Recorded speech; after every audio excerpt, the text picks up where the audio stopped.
Hi everyone. You can actually take a look around you here in England now at 1 minute past 8 on a Thursday evening because there's still some light because we did that clock fandango thing, didn't we, at the weekend? Wasn't it marvellous? We loved that. Welcome, Paul English Live for Thursday the 2nd of April, the beginning of the actual real new year, according to some, probably according to all you listeners. Here we go.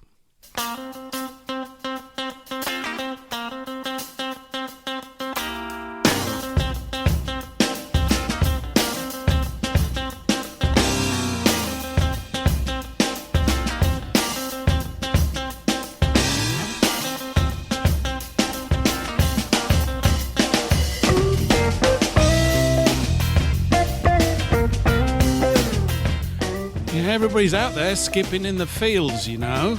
There's still a bit of blue sky left around here, and I've still got a couple of cold knees as well. It's all going on.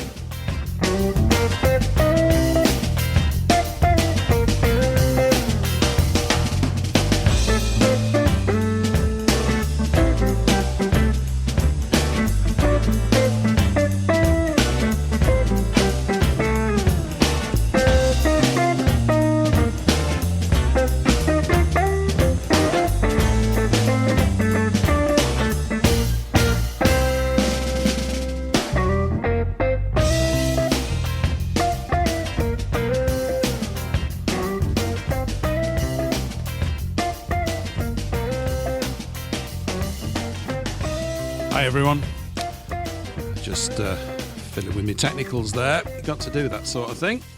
Welcome back. Yeah, April the 2nd, eh? And so it's all going on. April the 2nd, and the clocks went forward. Was it this weekend? It must have been. I can't remember now.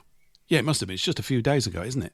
A few days ago, clocks have gone forward. So we're all back onto par time as well, back to normal time with our US listeners. This is Paul English Live here on WBN 324 and on Radio Soapbox and on Food for Thought Radio and on Global Voice Network and on YouTube and on Rumble and on Holy Land Radio. And I'm sure I've forgotten someone. So there you go. But we're carried by a few little places around here. So welcome to the show, everybody. And somebody I want to welcome to the show, I'm hoping is going to be okay because we never even got time to do a sound check. He puts me through it. Is Eric von Essex. Eric, good evening. Welcome to the show. How are you doing? Good evening. Yeah.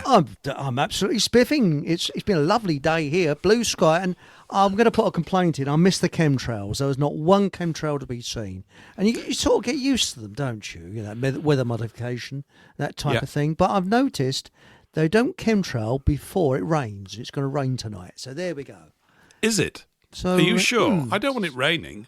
I don't really want it raining. Well, that's what they said. Or yeah, actually, you could actually you might be able to put a request in and say, no, I don't want it to rain, and they'll sort of, pull a few levers and knobs and things, and because I'm sure that it is weather modification. I'm positive it is. It's pretty obvious.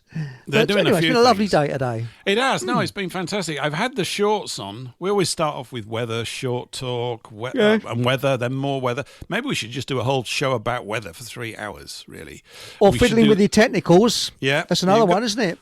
You've got to adjust your technicals. Everybody who's listening knows exactly what I'm talking about. And okay, it's got a slight double entendre to it, but it's not really. I'm a proper bloke. We don't do any of that sort of nonsense. That's right. But, I was fiddling with my technicals, and my case comes up next week. So there we go. Well, I have to say your fiddling adjustments are perfect because your sound level's great. Thank you. We love to talk sound levels and audio around here. I do. It becomes a kind of sort of anal obsession. The more of this you do, you go, good grief, that's not right, and this is right, and all that kind of stuff. But that's right. You've come in clean as a whistle, Eric. I don't know what that means, but well, that's nice. And I'm looking forward. There was a saying in the 1980s which has gone out of fashion now, and it came from a film which was full of bovine excrement. But putting that aside, it's called The Right Stuff, and this is what we're badly in need of now: the right stuff to actually look after ourselves and sort of like experts in different areas like survival, how to grow food, how to deal with those the filth, commonly known as police, how to deal with all kinds of things like that. So I think, to bring that saying back, we need the right stuff. And I think we have the right stuff at Food for Thought Radio. I really do believe that.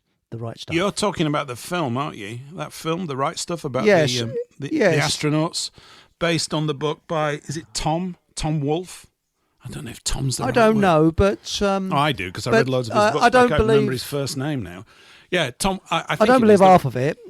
It's a great book. I don't believe they landed on the moon. Oh, yeah, but it's all full of hype and aren't we marvellous and all that sort of well, the thing about The Right Stuff is, Eric, that there's no moon stuff in it at all. It's not about the moon. It's about all those test pilots, isn't it? Chuck Yeager and those chaps basically doing crazy things in jets. You met Chuck, did you? I've met Chuck Yeager. He came over specially for me to open the door for him. Yes, and if you believe that, you'll believe anything. I'll tell you something. He flew in fast to Fockham, didn't he? It was the Fockham. That's right, show, Fockham fast. Yeah. Well, actually, you'd be shocked. He was very short. He was about the height of a jockey.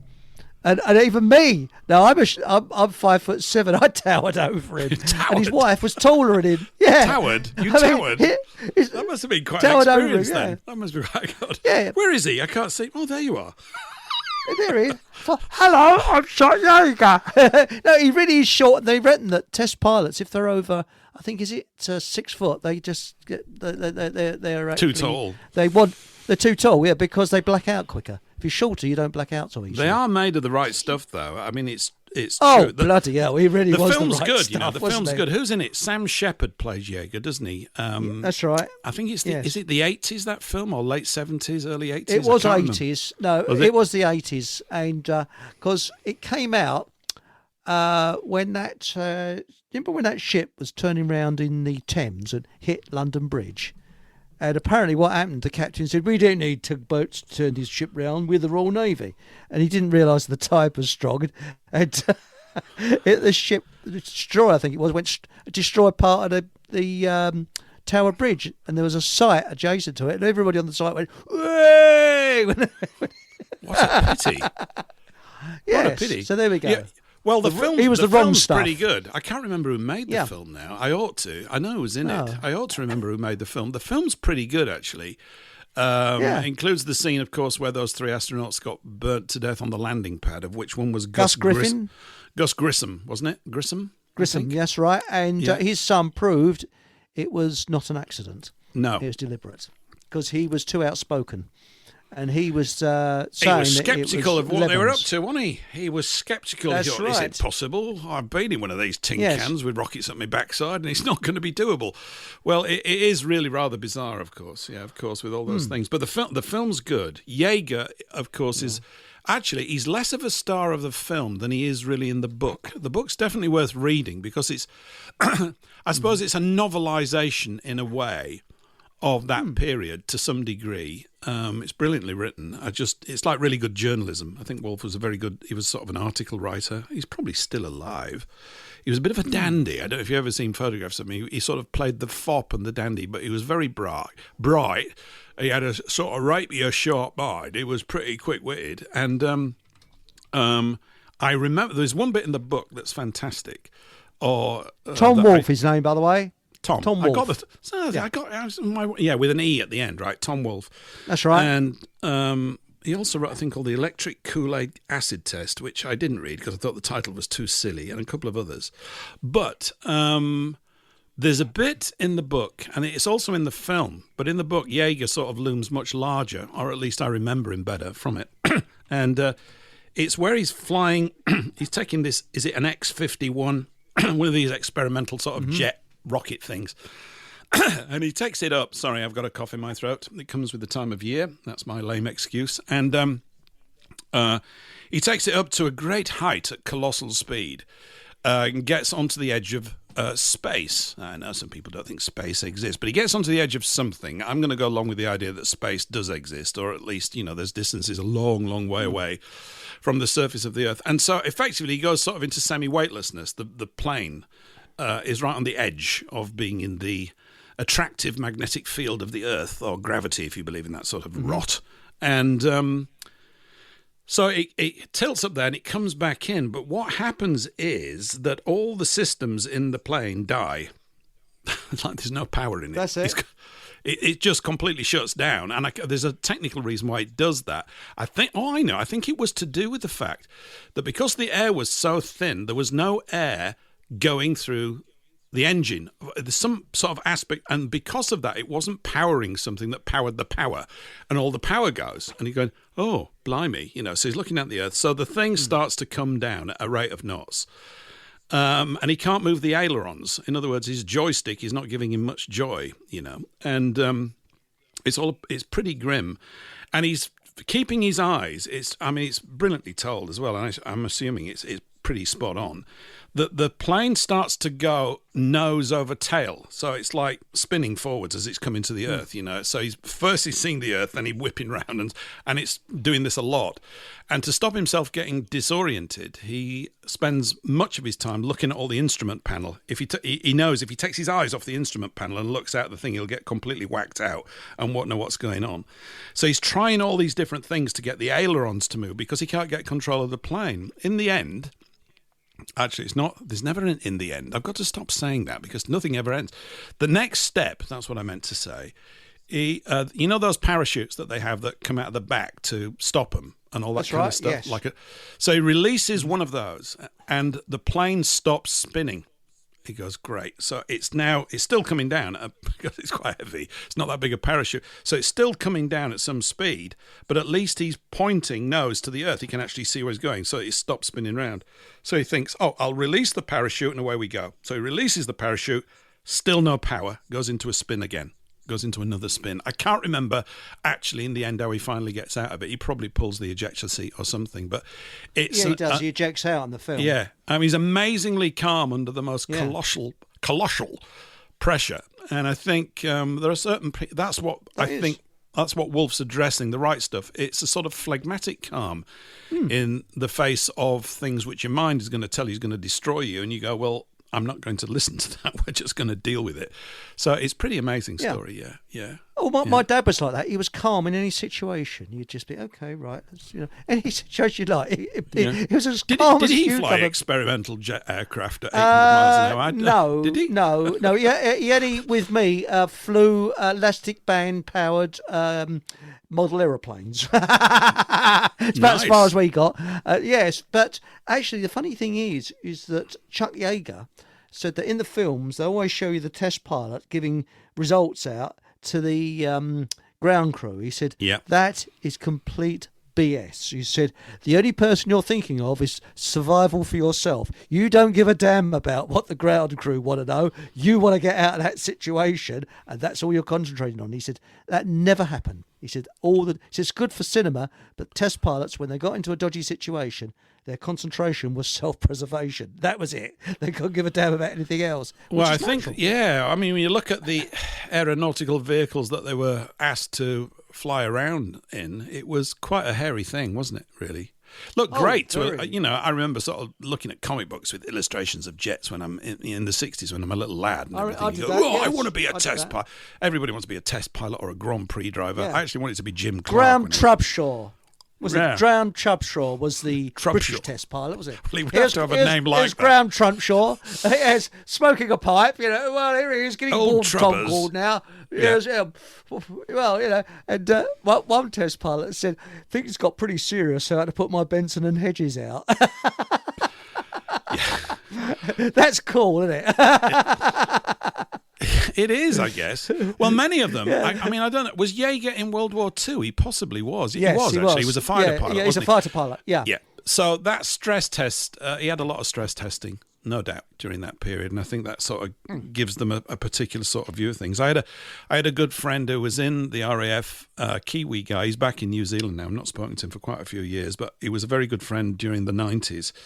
And so we had a huge fight outside a pub. No, we didn't. I just thought I'd throw that in for fun. I had a really good time. And he flew choppers in Northern Ireland and places like that. And I remember we were talking about flying jets, and he said that he tried out. He signed up and went on to be evaluated whether he could fly jets. And he said, I couldn't fly them. And I was going, why? He said there's certain sort of qualities that you need to be able to handle those things at that speed, and he just didn't have it. Great helicopter pilot. Well- Fantastic. Perfect record as a helicopter pilot. It's something to do with all these sorts of speed things. Have you ever seen that place? It's over in Wales called the Mac Loop. Have you seen it on YouTube? Heard of it? No, never heard Well, of you it. go and look at anybody that's into jets, and who wouldn't be? I mean, everybody. When those things go around, and you get that, they're awesome, absolutely awesome things. You just can't help but be bedazzled by all that force.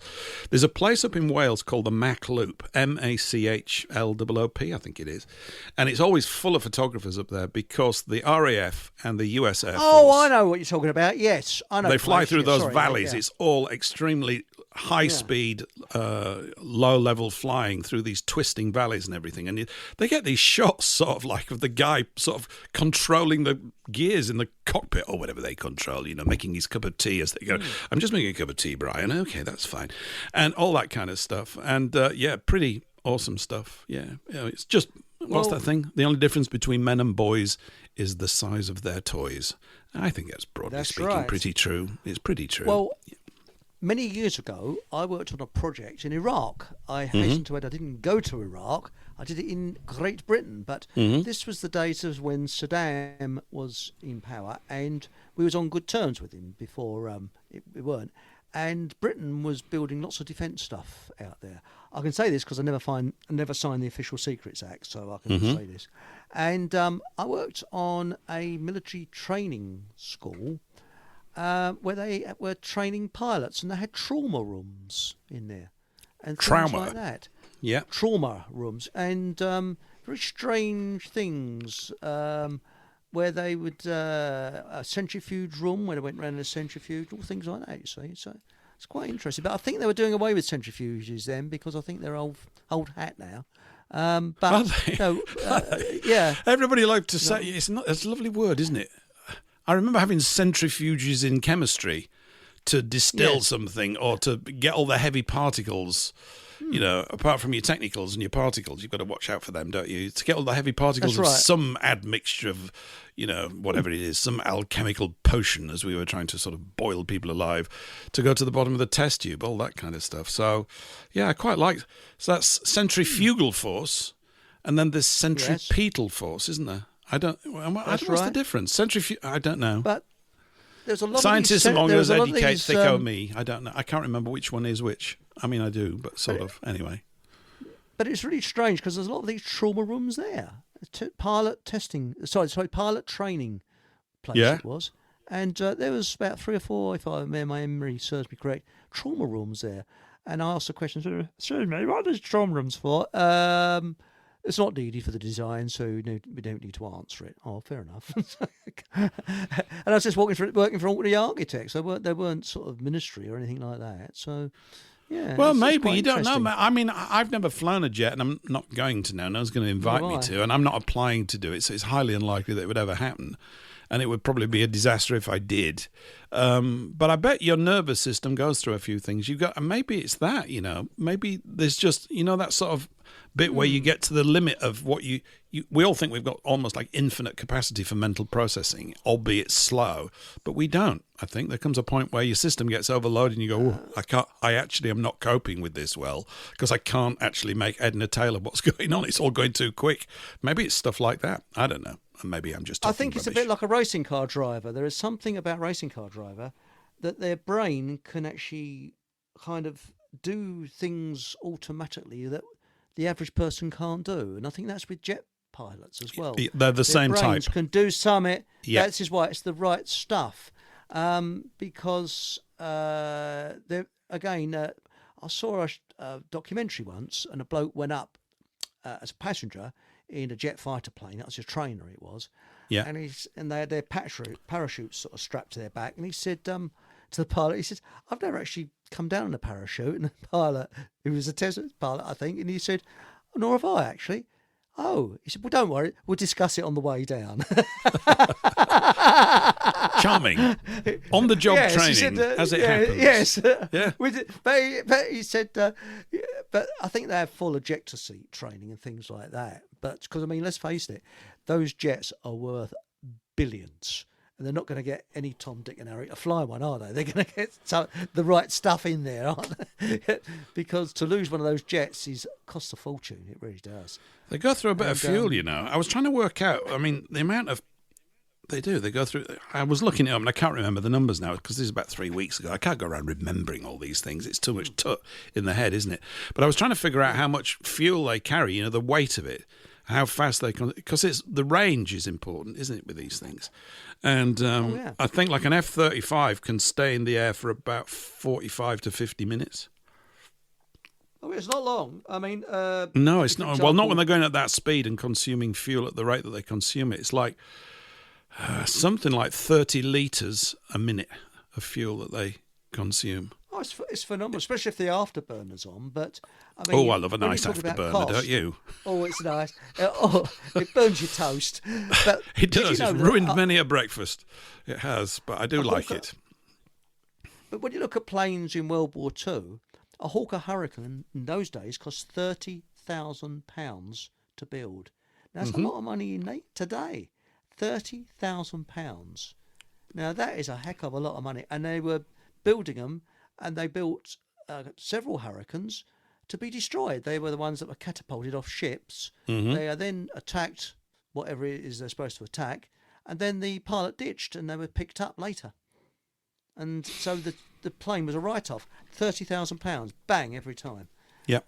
So, I mean, that's what's happening in the Middle East. Iran is actually wearing America and Israel down because they got to send up several rockets to stop the Iranian rockets coming in. And it's costing them absolute small fortune, where the Iranians' rockets are cheap, and they've got thousands of them, so they don't worry about chips. it. So yeah, mate, I'll cut the rockets. If what we're being told has got any real bearing on the truth, that's if it's true. I know. That's if it's true, because we don't know what is true. You don't really. You don't. Before we plunge off possibly in that direction, just coming back to today's picture for the show, it says Happy New Year, April the 1st. We might get into this or not. As regular listeners may know, and by regular I'm not talking about bowel movements, although I hope all your bowel movements are regular, everybody out there. It's very important. I did that especially for you, Eric. Within 25 minutes, we're into toilet humour. No, we're not. I don't know. You bring the worst out of me. It's terrible. I don't know what's going on. But as regular listeners will know, we often put a picture up and then we talk about something completely the opposite. But it doesn't really matter, does it? But as I mentioned a little bit earlier, here in jolly old England, we've now caught up with our American colleagues, and our clocks went forward this Sunday. And as we mentioned here before, the idea that clocks go forwards and backwards is mad anyway, and even madder is that we do it at different times in the Northern Hemisphere. That's sort of super mad, and you have to think that it's by design, just to keep us all sort of messed up. Anyway, have you heard of a lady professor called Hannah Fry? You probably have, although you might not know her by name. You have? Yes, okay. Yes, Hannah She's Fry, a pretty articulate, bright lass. She's good. She's quite a sort of lively, jolly presenteress. Is that the name for a female presenter? Are they known as presenteresses? I don't know. They are now. I don't know. Anyway, I stumbled across... This is her talking for a couple of minutes, saying that daylight savings is a waste of time. There's some interesting little facts in this. Get your lug holes around this. Twice a year, a third of countries around the world decide to collectively give themselves a mild form of jet lag. I'm talking here about daylight savings time, the clocks moving forwards in spring. And before you at me in the comments, oh, we're doing it for the farmers. No, the farmers hate it, and they always have. Cows do not care what your clock says. But I know you're thinking, surely there must be some good reason for this. Surely. Tell you what, I'll give you the evidence and you can decide. Some people say that this is all down to Benjamin Franklin, because when he was living in Paris in 1784, he wrote a complaint where he calculated the amount of candle wax that the city could save if only the French would get out of bed when the sun rose. He didn't suggest changing the clocks though. Instead, he suggested taxing anybody who had shutters on their windows, limiting the amount of candle wax that a family were allowed to have, and firing literal cannons in the streets to scare the French out of bed. He wasn't inventing daylight savings, he was actually just being a massive troll. There was a guy called George Hudson who did suggest it in 1895 in New Zealand.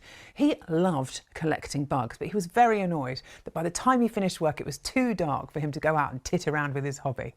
Then in 1907, there was a guy who actually got the ball rolling. This was a Freemason called William Willett, and he was out on his horse early one summer morning and was disgusted that everybody's blinds were still drawn. Now, William was a massive fan of playing golf and was obviously annoyed that his evening games were cut short by the sunset.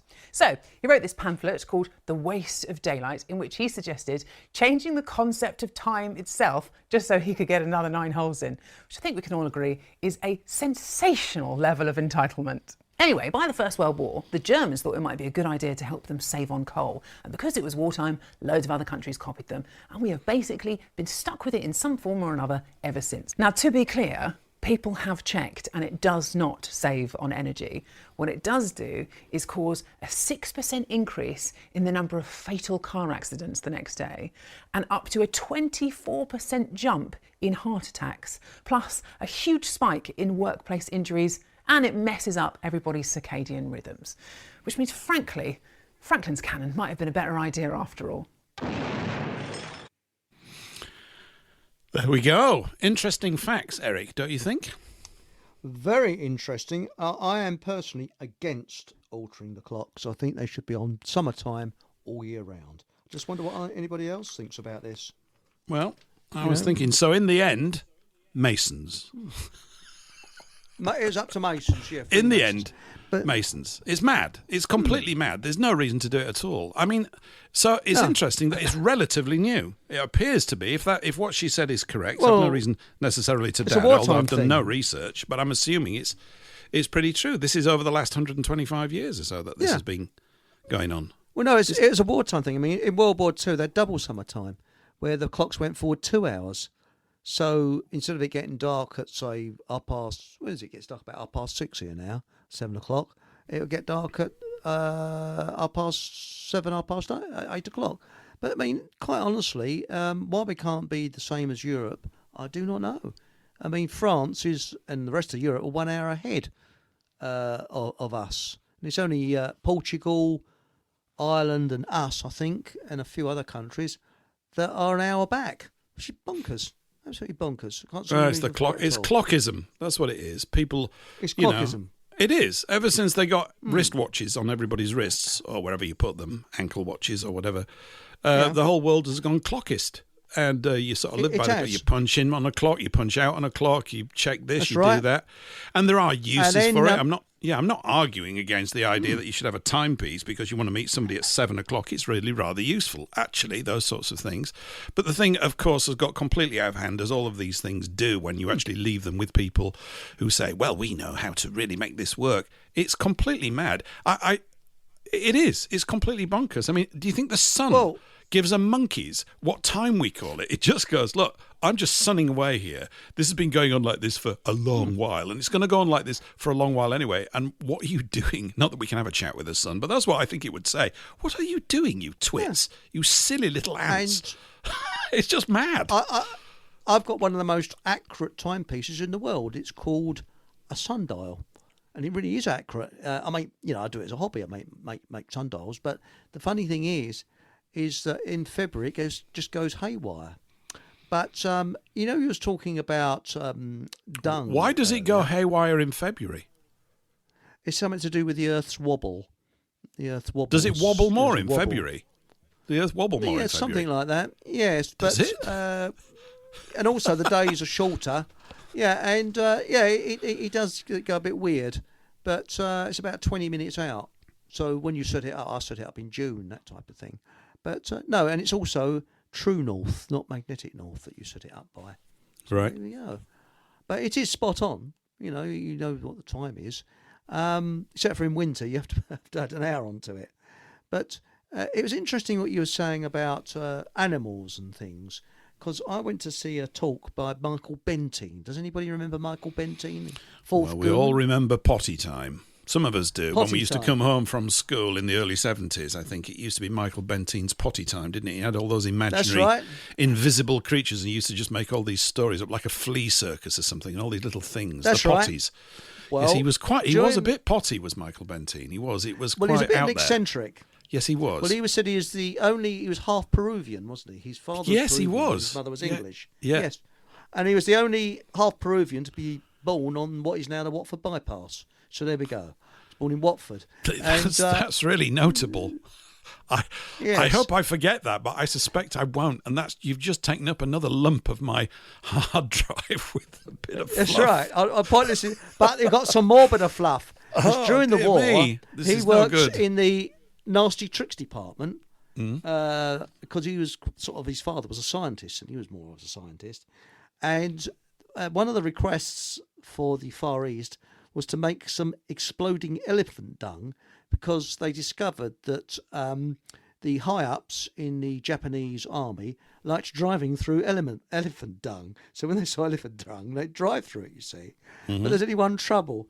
The only elephant that they knew of was in London Zoo, and when they contacted London Zoo, it was constipated. So they had to wait. And Uncle Dentine took the phone call from the head keeper. They said, hello, this is London Zoo here.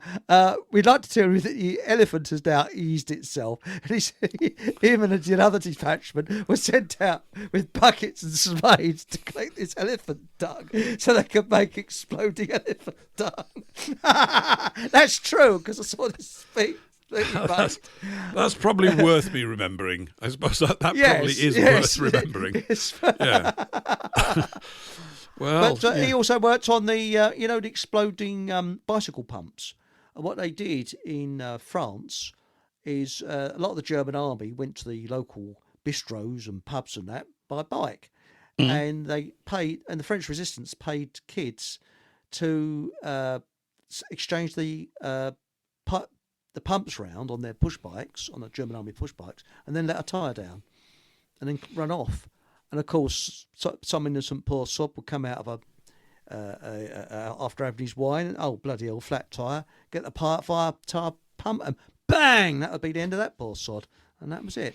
So that's a bit vicious, isn't it? Yeah, a bit grim, very it is. grim. It probably wouldn't kill him. It'd probably blow his arm off or blind him. Oh, he's all right nice. then. Not nice at all, but very unpleasant. Some of the things they came up with, the unpleasantries. But I think the exploding elephant dung was the best. Yeah, but well, it's not. Yeah, I quite like that. But then fertilizer is used. That you can make fertilizer bombs, can't you? I mean, I make them all the time. Yes. You know, I just a bit of fun, bored at the weekend. Let's make a nice Weed 4-ton killer. fertilizer bomb. Yeah. I knew a kid that did make it because his father was in explosives during World War II, or demolition, and he knew how to make it. And he was the one that blew the seat off the toilet. Yes, we was all sitting. We was all sitting. The toilet was below us. You see, we were sitting in the room over it. Yeah. And what the little sod did is he put it underneath the toilet seat, locked the door, then crawled out the window, and then went to class. You see, like everybody else does. And it must have been a long fuse because we were sitting in class, and there was a boom. And it not only blew the seat off, it cracked the pan as well. Such a nice, charming little young child. I like so that, innocent. though. It's a proper sort of British school type of jape, isn't it? I quite Yes. like that. What was that And the explosion? other one- It's Jenkins. He's blown up half the boys' toilet wing. He's I'll tell very you another good one at we did. chemistry. Yes, I did tell him that. It's that kind of stuff. Oh, well, yeah. what a pity. I mean- Never mind. We'll get it repaired. Can you just go and repair the toilets? Yeah, that kind of stuff. I like all that sort of humour. Well, and of the course, the best one he did was there was a cavity wall, a retaining wall that had a cavity wall with it. I don't know why. And it was a sports field, and it was sort of one level of sports field. Then he had a cavity wall, which was a retaining wall, and then the rest of the sports field. And of course, we were bunking off sports, and he actually there's all these holes. I don't know if it's from the war or what in this cavity wall. So he got this. He used to use. Do you remember those cigar tubes they used to have? They I put used to cigars collect in. them as a small lad. I thought I was fascinated with them. Yeah, they were always had something nice printed on the outside, a bit like tobacco That's tins, right. and they had that little sort Will's of Whiffs. plastic Will's Whiffs. That's it. Yeah, of course he does. But yeah, I used to collect things like that, not knowing why. A bit like a sort of magpie or something that would connect a jay that would connect glittery things. Oh, I like these. What are you collecting all Yes. those things for? I don't know. I just like them. You know, I don't know why I like them. They were good on your fingers. I remember now. You used to get them and you used to put them on your fingers, didn't you? So you had big, long metal fingers. Did you That's do right. that? That's right. Yeah, Well, go around. we didn't do it, but I'm the some cigar kids did, monster. Oh, we're really... but can you imagine... well, can you imagine a kid that... like doing that with explosives today, he'd be bleeding arrested. But I mean, I'm talking about a long time ago, and what this kid did, he got one of those cigar tubes, made his concoction up, put a very long fuse on it, lit it, and then lowered it down with a piece of string inside the cavity, you see, and nothing happened. So we're standing there and still nothing happened. Suddenly, it must have been methane inside the cavity. Boom! All dust came out, and there's all these kids in a changing room, all running out in sort of parts of undress, wondering what the bloody hell it was. And there's us sort of standing very innocent. But as I say, you couldn't imagine that happening today, could you? I mean, the kid would be arrested, be in jail by now, I think. Yeah, but, you always remember probably. that. Yes. Yeah, yes. when boys were boys and so were explosives. It's all That's good right. stuff. Yeah. Do you remember? I was just wondering. I'm just looking at the time. We got about. We've probably got time to delve into this. Last week, moving on to a more serious topic. Actually, it's tapping back into what you touched upon briefly with the old Iraq and roll thing that's going on there. I mentioned a post by Mads Palsvig, and I don't think I read it out last week. It's really quite good. I don't know whether I should read... Well, we'll go through it. It's really quite interesting. And I think it's kind of up our street. It's in our bailiwick, as they say. He sent this out about... I don't know. There's not a date on this. This is on X, or what used to be known as Twitter.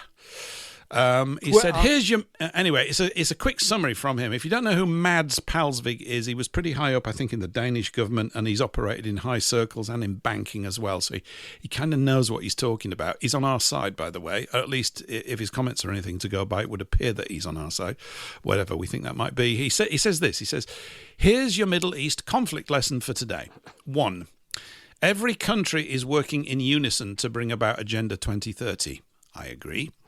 2, it's a small group versus all of humanity. Think so? Yeah. Yes. 3, that small group runs all countries already, including Iran. Yes, I think so. Yes, I agree. Number 4, Agenda 2030 includes no one flying or driving, plus a plunging of society back into the dark ages with limited production of all goods and services. I think it does. That's exactly what it details. Number 5, in order to accomplish this Agenda 2030, the oil must be removed. Number 6, the only time the public will accept not driving, flying, or their local stores out of goods, also known as communism, is a fake war, where fake sides fake battle and destroy real oil energy infrastructure. We will have to see how that goes, but this is true. 7, he says, yes, in these fake wars, they do indeed kill real civilians and real soldiers on both sides, because dead people cement the fake pre-planned war as real in the minds of the TV viewers. Indeed, we've no real idea of the scale of this thing at all. Not that I think anybody should be dying in these conflicts, but of course we've got these maniacs sitting in the halls of power in governments, and that's the problem. With you. Yes, yep. spot on. Yep. Number 8, he says, Iran has been told to hit oil refineries outside Iran. The US has been told to hit oil depots inside Iran. Other nations are told to leave their energy infrastructure open for attack. And the public is mind-controlled to believe that Hulk Hogan and Randy Macho Man Savage don't all work for the same boss. Those are wrestlers, by the way, for those of you not familiar with the American wrestling scene, or at least I know Hulk Hogan is, and I'm assuming the other chap was a wrestler of some ill repute. He says, all the actors are hired and paid by the same movie studio folks. All of them. Yes, completely agree. Whether they know their role in it or not, they are, minor actors sometimes don't even know what's going on in a film. They just rock up for a couple of days, do their bit, and then bugger off, don't they? So it's like that. That's right. Number 9, he says, when your food shelves are empty, now I don't want to be all doom and gloom, but we've got to pay attention to this. When your food shelves are empty, after a massive inflation wave makes you broke, and after travel restrictions increase to the new mind control mantra of stay home and save gas, Although, some people saying at home will actually be producing an awful lot more gas, won't they, Eric? I suppose there's always that problem. That's right, yes. You stock up with beans, especially. Absolutely. And it's just, mate, if we could only harness bean power, I'm sure we'd find a way through with all this. He says, then you'll know how completely naive people have been to believe that all these governments who all attack their own people with the COVID jab, hope that gets me banned from YouTube, with the COVID jab in 2020, just so that they can pick it up, care about we the people. True. Number 10. Iran poisoned their own people with the jabs, just like the West, while supposedly hating the West, as did Israel, as did the US, and as did every other country that are fighting and participating in this World Wrestling Federation WrestleMania event. Of course, it's probably a WEF event, but you get the drift. He says, and this is his parting shot, his closing couple of paragraphs, wake up. Come on, everybody, wake up. I just thought I'd just do that to be rude to you. I know most of you are fully woken up. I agree Wake up. I agree with everything. Yeah, it's true. It's just good to have it all sort of summed up, isn't it? Nice and crisp. Wake up. The countries are fake. You're being hunted. Break the government spell. Well, we're all in the same songbook here. They're all working together against you and your family. Even if it was all fake and AI-generated pictures, they're still going to raise your gas prices anyways and try to put in their Agenda 2030 restrictions. Start warning the others. Well, we started that some time ago, but we need stronger warning systems, don't we? He says you're in a movie and everyone on TV is reading a script written by the one big movie studio. Your politicians are paid actors. And I guess the content, that's it. And I guess the contents of that are pretty much sort of been the theme around here ever since we started and for many years. But it's just good to see it summed up. So that's why I wanted to read it out, really. I thought it was jolly good. That. Absolutely fantastic. And he is spot on. Absolutely spot on. Because they're pricing people off the road. They're making it more and more difficult to own a car. And they don't, as I say... making it, they don't want you to have holidays. It's all doom and gloom. They want you to be happy. They don't want you to enjoy life. No. I mean, you look at what's in power. Keir Starmer, he's not exactly Charlie Chuckles, is he? He's not exactly the laugh. He's the life and soul of the funeral. He is. Charlie Chuckles. I mean, yes, there he is. It's good old Charlie Chuckles. Yeah.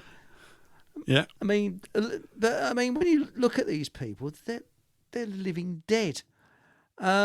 I don't think they're going to get away with it, though. I really don't, because I think they're terrified of a mass awakening in which people are waking up to this bullshit. Well, I think if we can combine some action with the increasing in consciousness about the situation, that's going to help a lot. We're a bit, I suspect, this is my take, we're a bit short on the action at the moment. And of course, being all reasonable about it, it's because people say they don't know what to do. And I'm one of them as well, in part. You get included in this kind of stuff. That's right, but I am. Yeah, but as I've said before, the idea of doing anything is a good thing. I really do think that. Well, we've all got skills that we can implicate. And the fact of the matter is we're all frontline soldiers. Doesn't matter what age you are, who you are.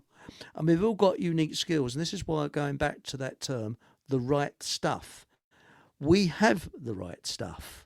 The type of people that know what they're doing. Perfect example, we look at the bowler hat farmer.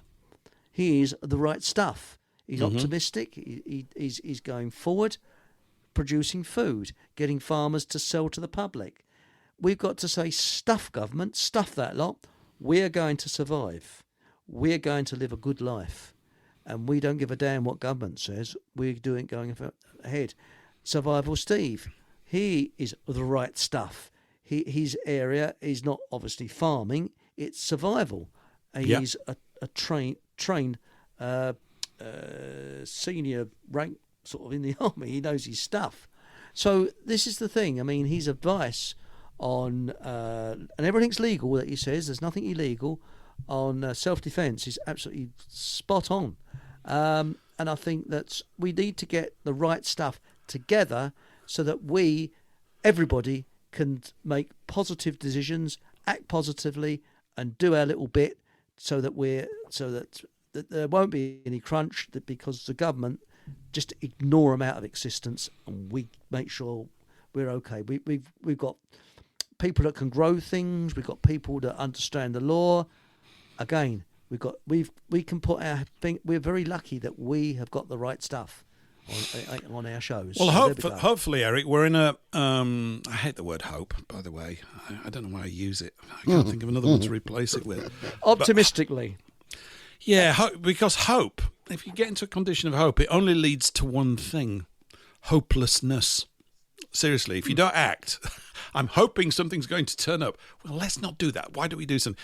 But listen, the oil thing, I don't know whether I've come in at the right bit, because this is a 3-minute clip. I'm not playing the whole thing. Do you remember the, well, some of us remember because we were small children at the time, but even if you were around, you might know of, there was a big sort of situation like this in the early 1970s, both in America and here, where 73. 73. Cars were queuing up because we were being told all this blather about oil shortages and this, that, and the other. And whether the oil shortages exist or not, and I suggest that they don't, the fact is that the media is basically saying this is true and people accept it. This is part of that programming thing. Just listen to a bit of this. If I've caught, this is from, I can't remember his name, famous American sort of journalist, Mike somebody or other, Wallace. Let's see, it did come back. Mike Wallace, talking to the Shah of Iran, just coming up in a minute, in the early 1970s about this. I'm slightly a bit early, but here we go. Have you seen the lines of cars stretching for blocks, in some cases for miles, waiting to get gas? I have seen the pictures, and you cannot but get... you have imported more oil than any time in the past. Well, not recently, we haven't. You have? So after that video, we can... There you go. So that's a guy that knew. You remember the Shah of Iran? He was quite a straight-up guy, and he actually called a spade a spade. He really did. He mentioned the unmentionables, didn't he? He was very good at mentioning the unmentionables. Yes, he often mentioned the unmentionables. He did. He was very, Isn't very that good. why he was killed? Probably. You can't mention the unmentionables and get away with that, because you can't mention it. That's true. And maybe we're going to even get to a point Right. where we can't even mention that we can't mention the unmentionables. Maybe even that's enough. Maybe if you're even thinking Well, about no, mentioning the unmentionables, that's enough to do you in. It's all got a little bit hairy. Don't get me all stuck in that you don't know what you don't know, and because if you knew what you didn't know, you'd kind of sort of know what you didn't know, even though you didn't know it. No. What did you just say? I think we need less action. Do I think you? we need less activity. More apathy, less. you mean? More indolence? No, we need less action, because we need more peaceful non-compliance. Well, that's a form of action, Just but yeah, I don't take put your up point. with the crap. Mm-hmm. Yeah. So, hopefully, if you do less, you get more.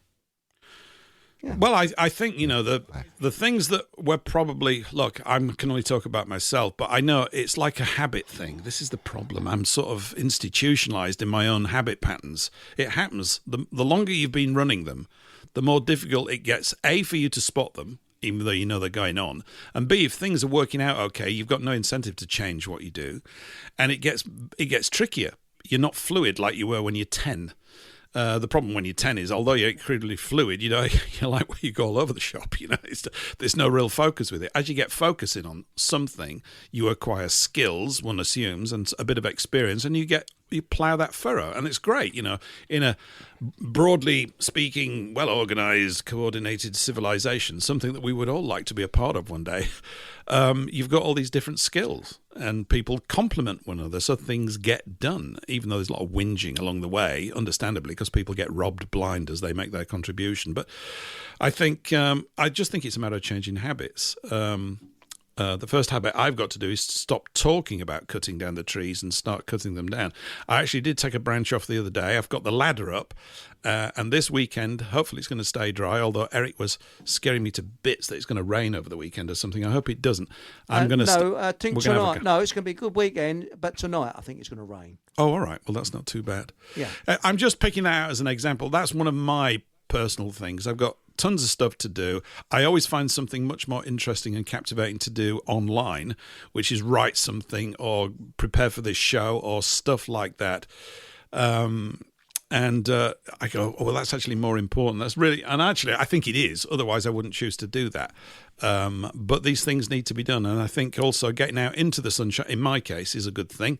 I was talking to someone the other day about growing food in the garden and all this kind of stuff. I mean, there's masses and masses of things to be done. And we do need, just speaking about Food for Thought Radio, in fact, somebody sent me a message today saying that they found a gardener and they think he might be quite good at doing a gardening show, on the station once a week. And I said, well, getting a gardener in would be fantastic. Yeah, so we could get back to gardener's question time, Eric. You remember that old chestnut? Oh, yes, remember that. And, getting a gardener on, because, we need advice on pulling up our pansies and things like that, and We've got to going pull for them a up. leak. Yes, we've got to understand how to go for a leak and that type of thing, But, no, seriously, we do need advice on the best crops to harvest from, for example, I found out that cleavers are very, very good. You don't, apparently they taste similar to cucumbers. So why bother buying cucumbers if you've got cleavers in your garden? Some things like that. Right. Dandelions, dandelion root you can make coffee out of. You can heat the entire dandelion. Don't pick too many of them because the bees need them in the springtime. Maybe we need a modern variant of the press gang from the 1700s, where people were press ganged into His Majesty's Navy.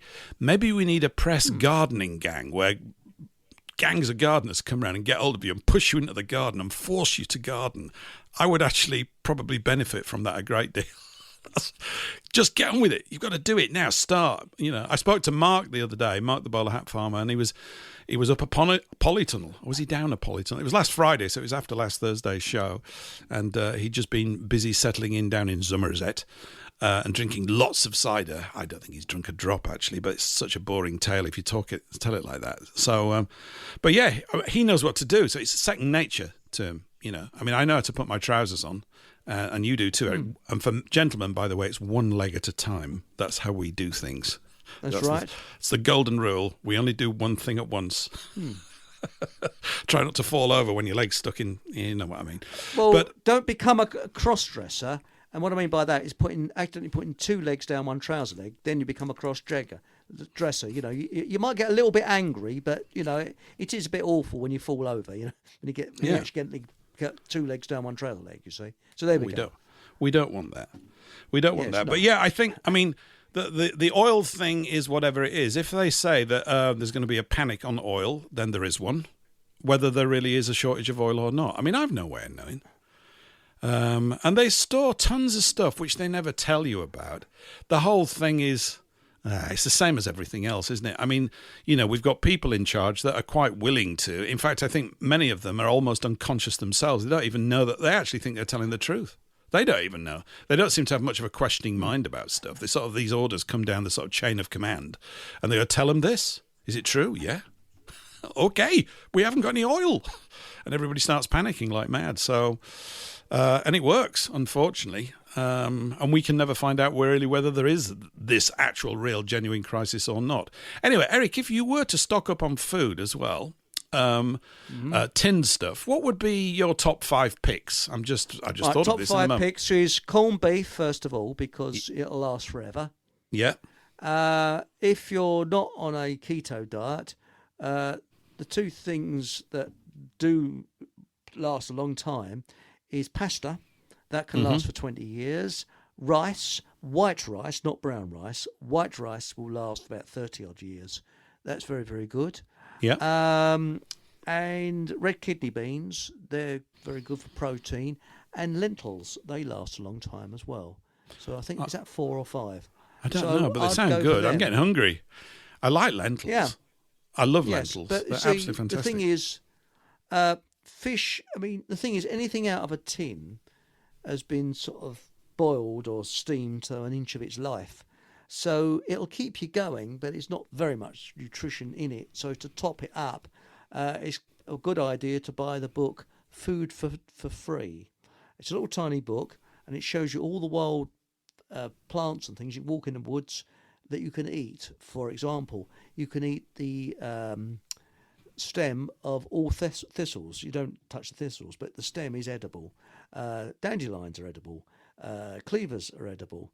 there's a heck of a lot that is edible out there that are very good. And the top of the list, as soon as you put them in boiling water, the sting goes, and they have got more vitamin C than greens.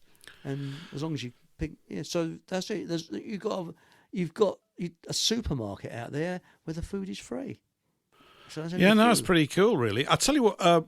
I've just started to save my avocado. Are they pits or pips? What are they called? Is it a pit? You know, the seed. It's a big thing, isn't it? I always thought, I've been through. Apparently, you can grow the plant from it.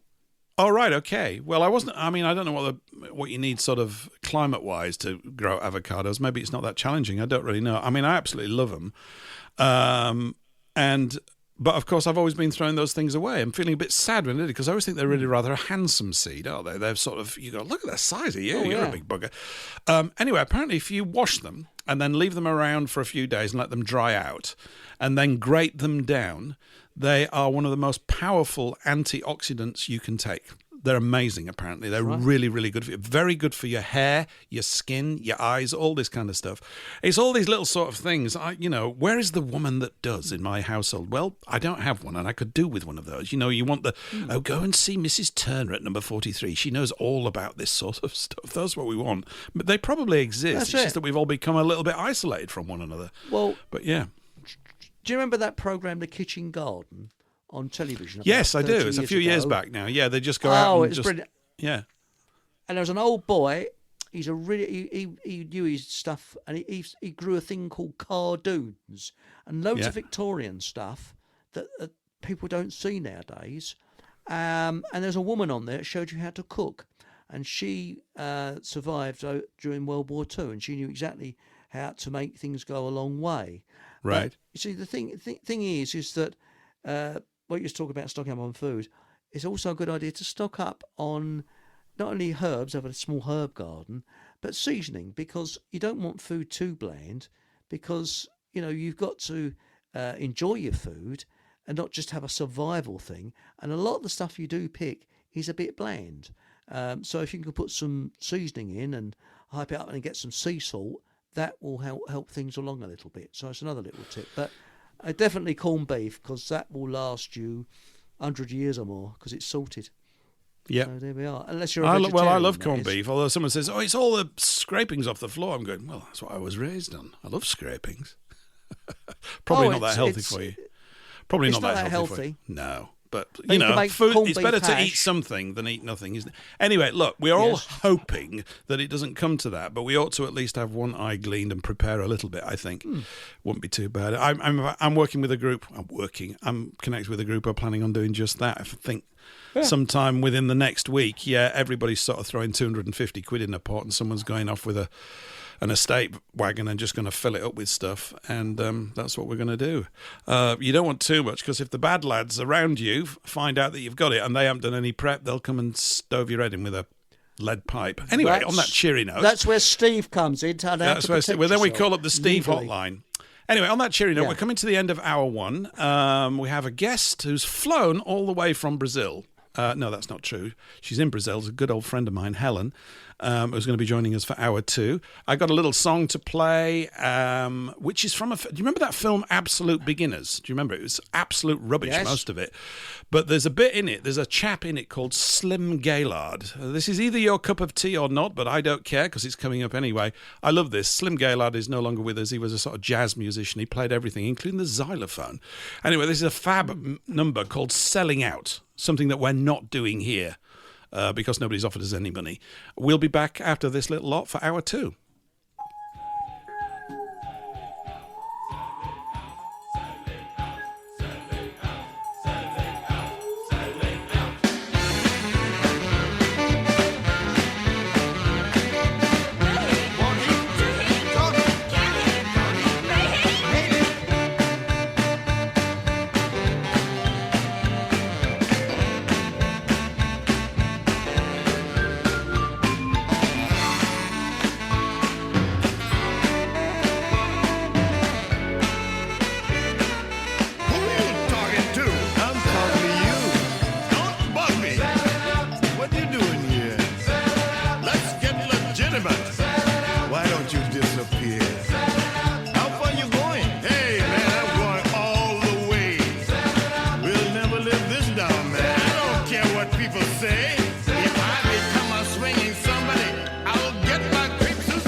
is just out.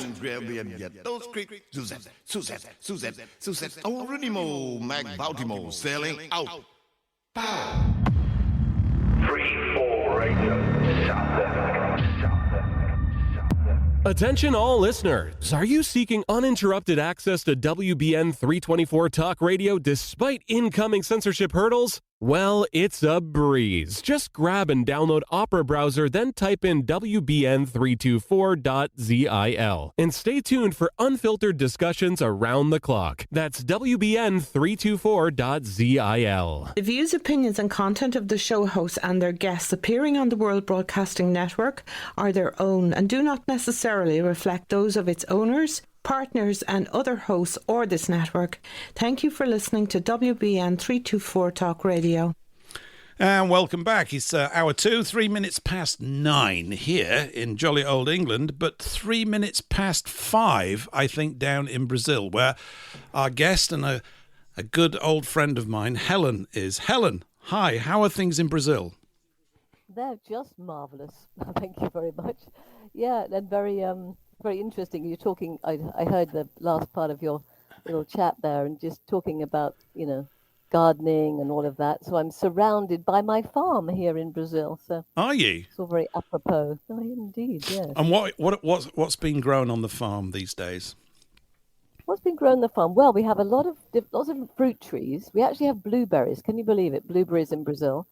But we also have passion fruit, and we have amazing oranges. They're called what are they called? Champagne oranges. They're like the size of a grapefruit, and they taste like divine. And they're just about to give it another week. They'll be ready. But otherwise, I've been hulling beans, dry beans this week to have some 2 different types of beans, and we've got lots of sweet potatoes coming. They're not quite ripe yet, but they're not quite ready yet, but they're almost ready. And other than that, we've had all kinds of greens and lettuces and, I don't know, all kinds of different things. So we have a lot. We have a lot of different fruits, vegetables, herbs, medicinal herbs. And then, of course, there's all my chickens. I've got about, I don't even know how many. I've lost track. We started with 6. And now I think we have maybe 70. They keep making babies and things. Really? Anyway, so we've got lots of chickens. Yeah, they do, yes. I let them. Well, they give me loads of eggs as well. So I've got about 70 chickens. I got about 15 ducks and 4 turkeys. There were more turkeys, but they kind of ended up in the oven, as it were. And we got loads of fish. In fact, this morning, 8 o'clock, my neighbour came over and was helping us with this amazing, huge, round fishing net to catch the fish in our pond. We've been feeding them all summer. Yeah. And we thought, rather than letting the otter have them, which happened last year, we better start fishing. So we did. I've got about 25 fish out of there, and Sunday we're going to do it again in another pond, which we have, and go back to this one as well. So we'll probably end up with maybe, 75, 100 decent-sized fish. So it's pretty good. What do you do with them? You don't eat them all at once, do you? You can't eat them all at once. No, I can't.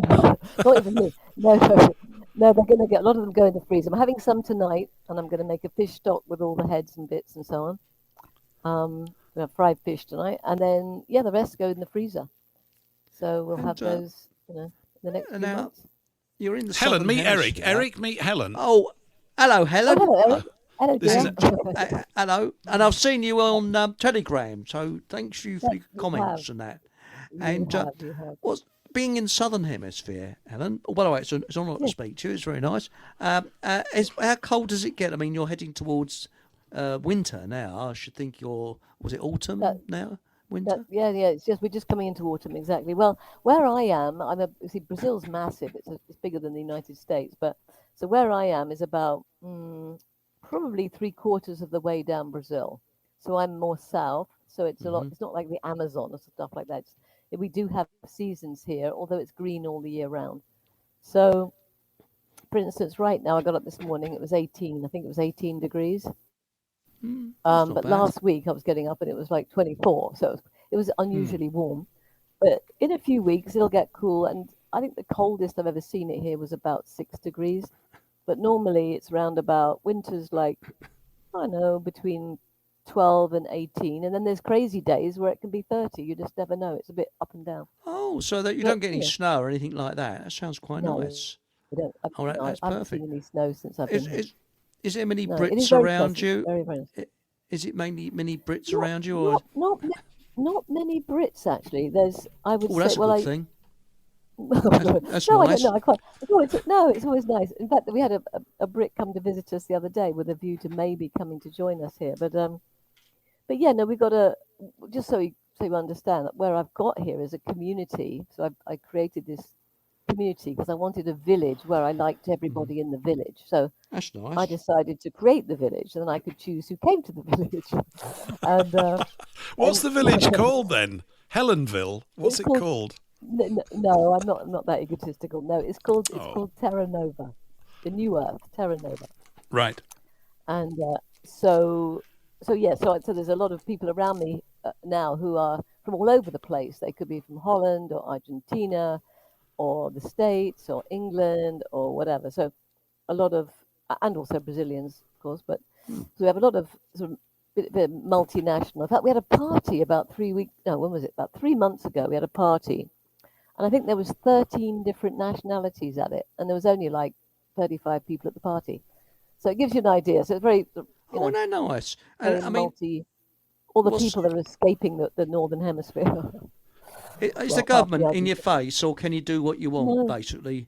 Well- Is it very bureaucratic? I mean, or can you Some basically? things are.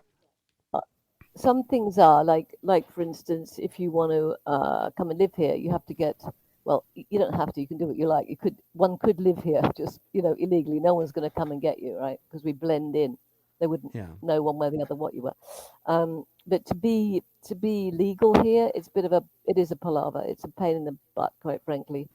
But when it comes to other things, because we're in the countryside, outside of the cities, outside city limits, we can just build whatever we want. We don't need to get planning permission. Good. So that's one big expense and hurdle. What about taken on. driving license? Can you sort of drive around? Nobody's going to bother you.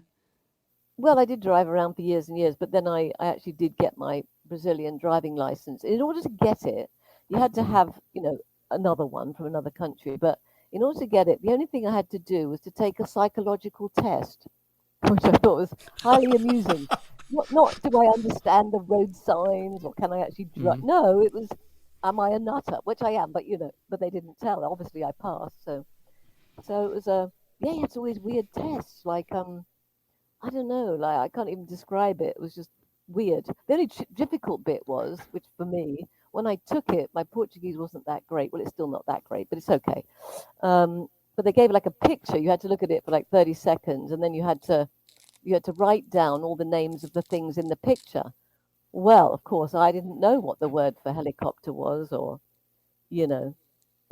or kite, or all these things I saw on the picture. So I was like, oh shit! So I drew the picture again, wrote it in English, and hoped to God that they'd understand what I was, that I did actually remember what was in there.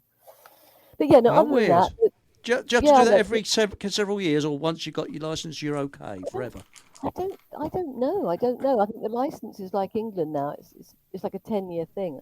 I don't know. Maybe you do. Maybe you have to prove that you're not got demented or something. But mind you, I mean, are the police? I mean, do you see police, No. or is the crime rate? So you could basically drive around without being stopped or bothered at all. I suppose. Yeah, no, you don't. You very rarely see police around here. Very rare. And even if I do, I'm totally chill with them. They only take police that are intelligent, unlike some countries where you have to prove you're stupid in order to get in.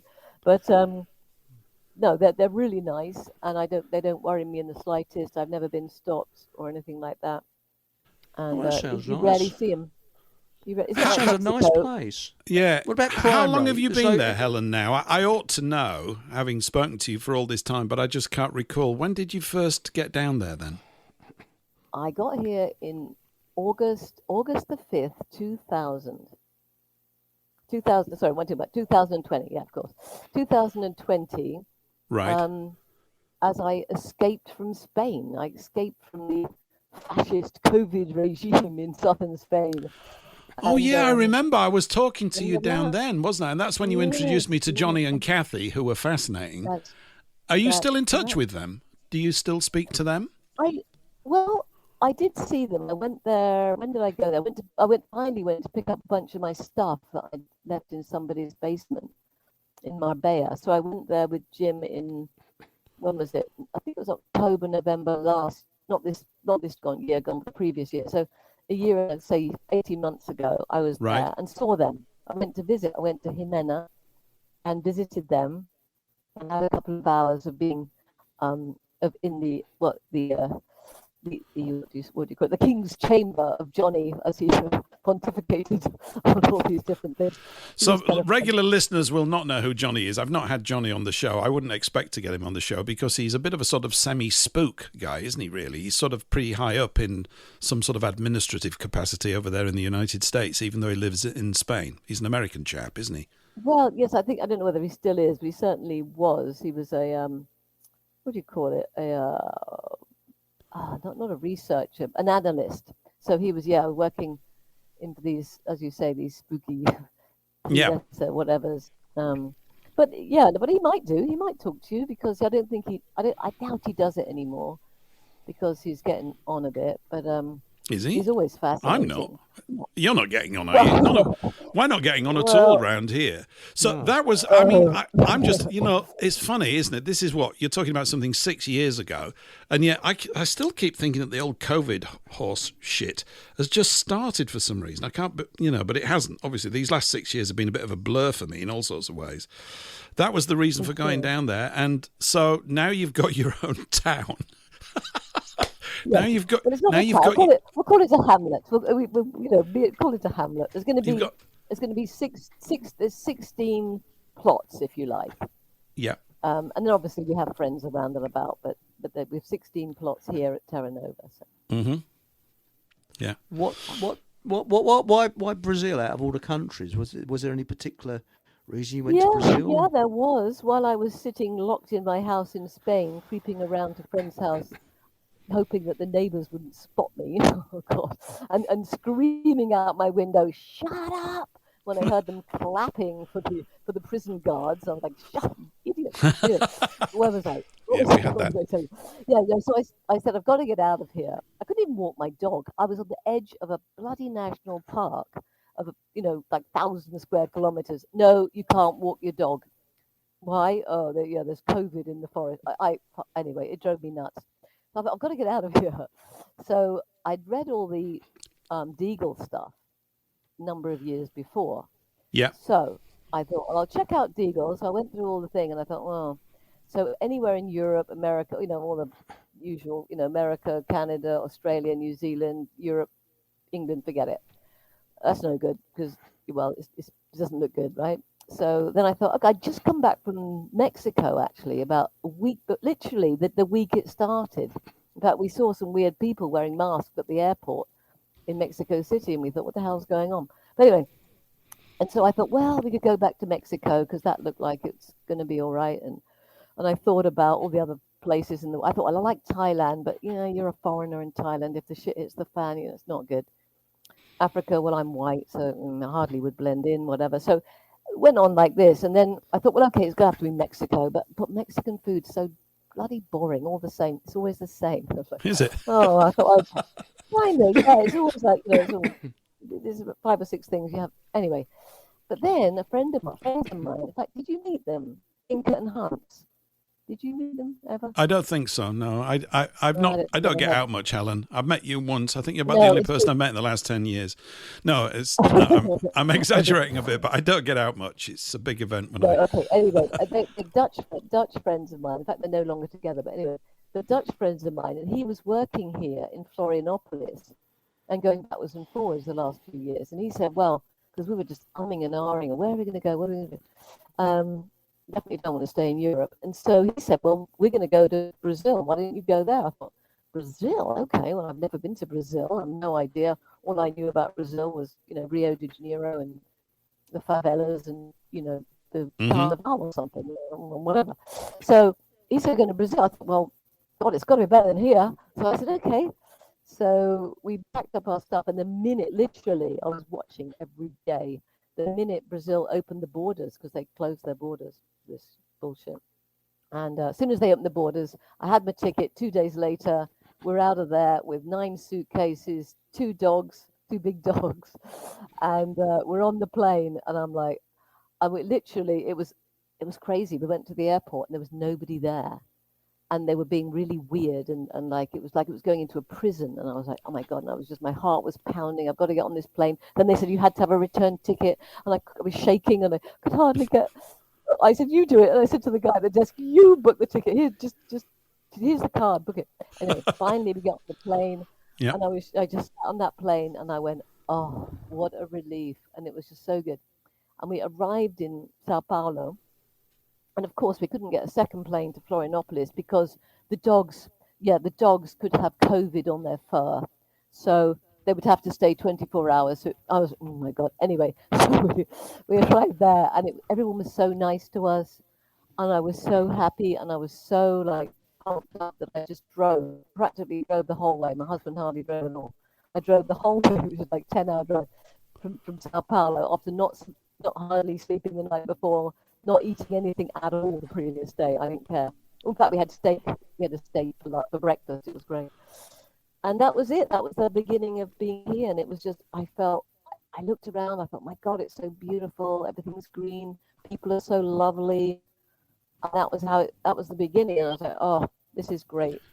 So, of course, where you are, Helen, Florianopolis, I remember you mentioning to me that many of the street names there have got sort of, or not sort of, have got European-derived sort of names and things like Italian or Austrian or Swiss or something. Like, is that the case? Or am I I'm remembering it wrong? I don't think that's quite, well, I don't really know about that, but what they do have, which is hilarious when you've got the GPS on, with the, because I have mine in English.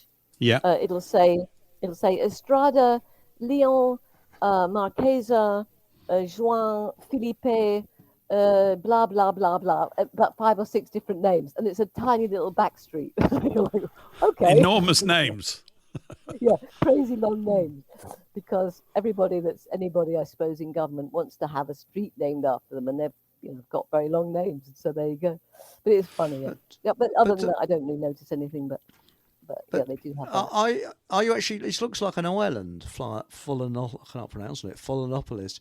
Are you actually on the island? Or... No, not on the island. I'm just south of there, inland a bit. So it's about an hour and a quarter. About an hour to Florianopolis. About an hour and a quarter to the airport. So, but yeah, no, I decided against the island because there's like, one road in, one road out. I thought, well, that sounds like England actually, like an island. Yes. Yes. Except worse because there's no bridge. But anyway, so I thought no. And so as soon as we got here, we stayed north on the mainland. We stayed north in a house just with a little private beach, which was really nice. But then I started looking for land and it was kind of, how would I say? It was kind of divinely orchestrated and divinely, what's the word? Inspired, I guess. Divinely inspired because I came here. We didn't have a great deal of money at all, and but I just started looking for land. Like I knew I had to find land.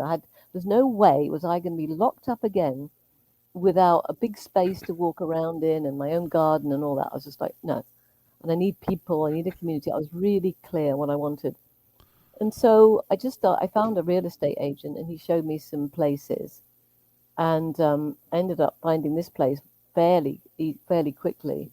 And I thought, oh my God, this is great. And so I sent out an email to everyone I knew that I thought could vaguely be interested in such a thing.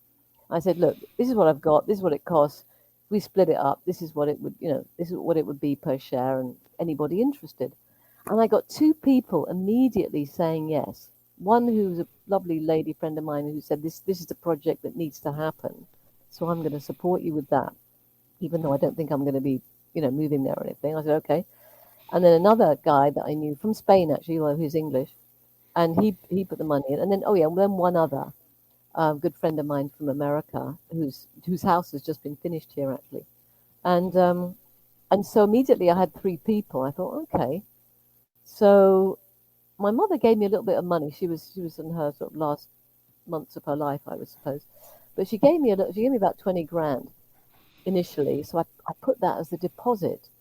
And I thought, well, 20 grand. Okay, it's nice to have 20 grand, but it's not like going to change my life or anything. I thought, well, shit, I'll just put the deposit down and let's just, intend that it's going to happen. So that's what I did, and luckily the place was in probate, so it'd take them about a year to get it all together. So I said, okay, I've got a year to come up with the money. So I agreed to sort of, plan with them, financial plan, and but actually started building straight away, which is crazy. I'm completely bonkers, really. But I started building straight away because I was just clear it was going to happen, and then and then I worked like a dingbat as well. I worked really, really hard. So I was seeing, one time I saw 16 clients in a week, which is, for me, it's just like crazy. I was so tired. But then my mum gave me another 20 grand.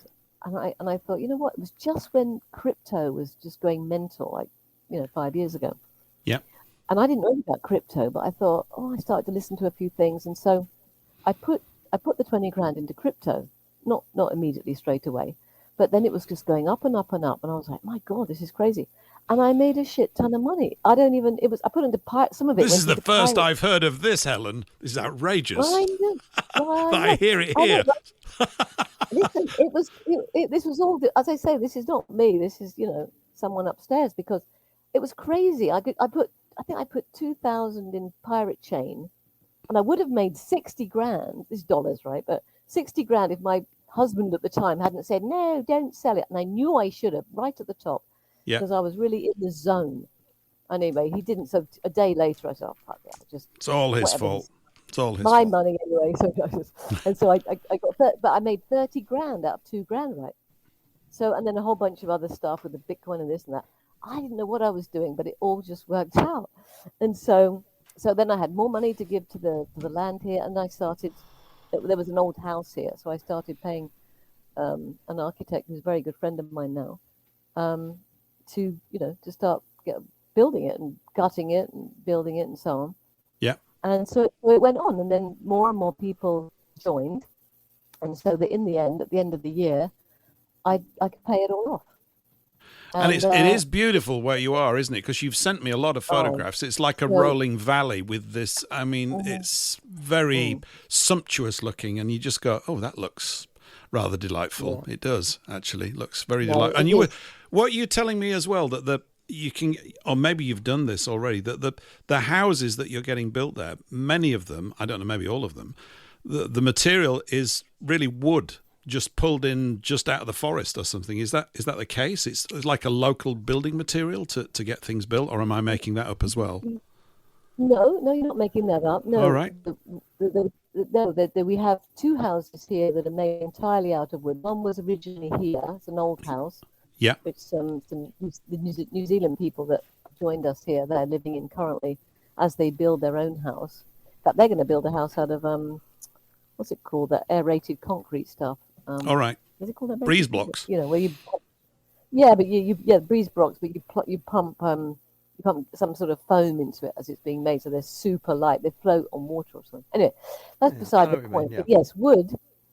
And there was another little house that an American lady built here, which is made entirely out of wood. And yeah, the local houses, the traditional local houses are made out of wood. And originally they'd have been made out of hardwood, but all the forests around here were hardwood, and they were forested up until about the 60s, I think. And then it was said, okay, we're done with that. You can't be just chopping down forests willy-nilly. And so that stopped, but then people planted eucalyptus. And so it grows really fast. Right. And so a lot of places are built out of eucalyptus. In fact, we have probably 2,000 trees, eucalyptus. We cut down 5 or 6 really big ones about 6 months ago, and I bought a sawmill, like a mobile sawmill, so you can just put the whole trunk through this, and it slices it up into planks. And so we've used that actually for making our deck on the swimming pool. We've got a swimming pool, natural, beautiful, huge natural swimming pool that we made out of 2 ponds. Put a concrete thing. I just want to ask Eric, do you think we're doing something wrong over here? Do you think we've missed a trick? I do. Do you think? I think we have it. It sounds like absolute heaven. I mean, what's it like with taxation? It is, apparently. After Helen says it is. Screwing every halfpenny out of you. I mean, no, you've got tax there, tax there, tax everywhere else. Eric, I don't do that. I don't do that. I don't do that Excellent. thing that you just mentioned, that word. I don't do that. No, I've moved around enough, thank God, that no one knows where I am, I don't think. So for the time being, no. is Are the you? Are answer. you? So you're But yes, basically, Helen. There's a part of your life that's in the ducking and diving business. Is that what you're saying? kinda. Although I just don't even think about it, to be honest. No, it's good I though. I just think don't. it should be I part don't of want to. everybody's. It should be a string to everybody's bow to have that. I don't know if I told you. Back in the 90s, I actually had a business card made which was a duck diving into a sort of level pond, and I used to hand it out to people. They said, "What are you in?" I said, "That I do that." It didn't have my name in it or anything. It was just a little duck. It was just me being sad and childish at the time. Just the last. I just want to ask. I'd like to get on to what you were talking about your clients. I want to move on to that in a bit. But just one last little question about the houses and stuff. I know when you were desperately trying to sell me on the idea, and I'm a very slow sell. But how much do they cost, and what do you get roughly? Because I know that they're sort of when you showed me last time, they were laughably inexpensive in comparison to sort of ludicrous situation with houses over here in jolly old England right now. Is that still sort of a similar situation? Yeah, I mean, I think the last few years the price of wood has gone up a bit here, but yeah, I mean, if somebody wants to build, I mean, you can buy them like a kit, like a little wooden house with 1 or 2 bedrooms and a bathroom as a kit, and they'll just come and just build it for you. Just they'll just come in a truck, bring all the materials, and build it. I mean, you can probably build a little house with 2 bedrooms. I'm guessing for probably £15,000.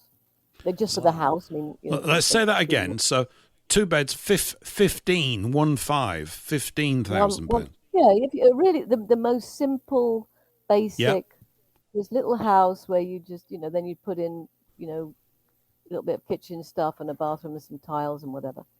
Yeah, I would say, but and then it goes up from there. I would say, well, I kind of know the price. I guess you probably want to pay maybe if it was a brick and a proper, what we would consider a proper house, A proper house, yeah. with the concrete and bricks and and tiles and but again with a beautiful wooden high ceilinged roof. I've got all the ceilings in my house are really high because of the heat and the humidity.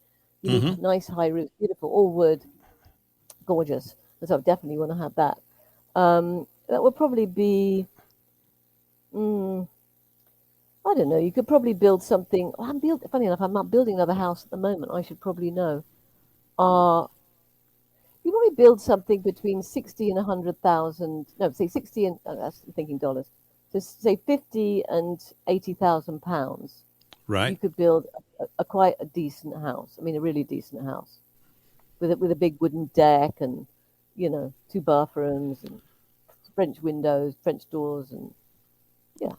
Okay, nice. That sounds nice. We're kind of turning into a real estate show, aren't we? But there's nothing too bad about that. We haven't talked about Do real they estate. have? Yeah, but for other people, do they have council tax and that type of thing over there? No, they don't have council tax. They have, well, they do have. I think they have a property tax every year. It's incredibly low because none of the houses here are registered as houses. Yeah, I mean we could, but I can't see the point. So no houses are registered here. So we have 33 hectares, which is about 85 acres of land in total. And our monthly tax bill, which is shared between all of us, I think was about 45 quid. Oh, that's a bit steep. Shared. Yeah, a bit steep. I was like, is that all it is? I said, have they made a mistake? And they go, no. Oh, okay, here you go. Fab. Yeah. So, if any seeds have been planted with listeners out there, get in touch with me and you can overpower Helen. I've just, all this work that you're doing, I've just got a picture of you in sort of construction trousers right now with a pencil stuck behind your ear, getting ready to go to the sawmill to build stuff. No, when I say we have these, I do have these things, but it's not me doing any of these things really. Well, I do look after my chickens. Oh, great. You think no, I got. There's another thing because I can at the moment anyway. Touch wood.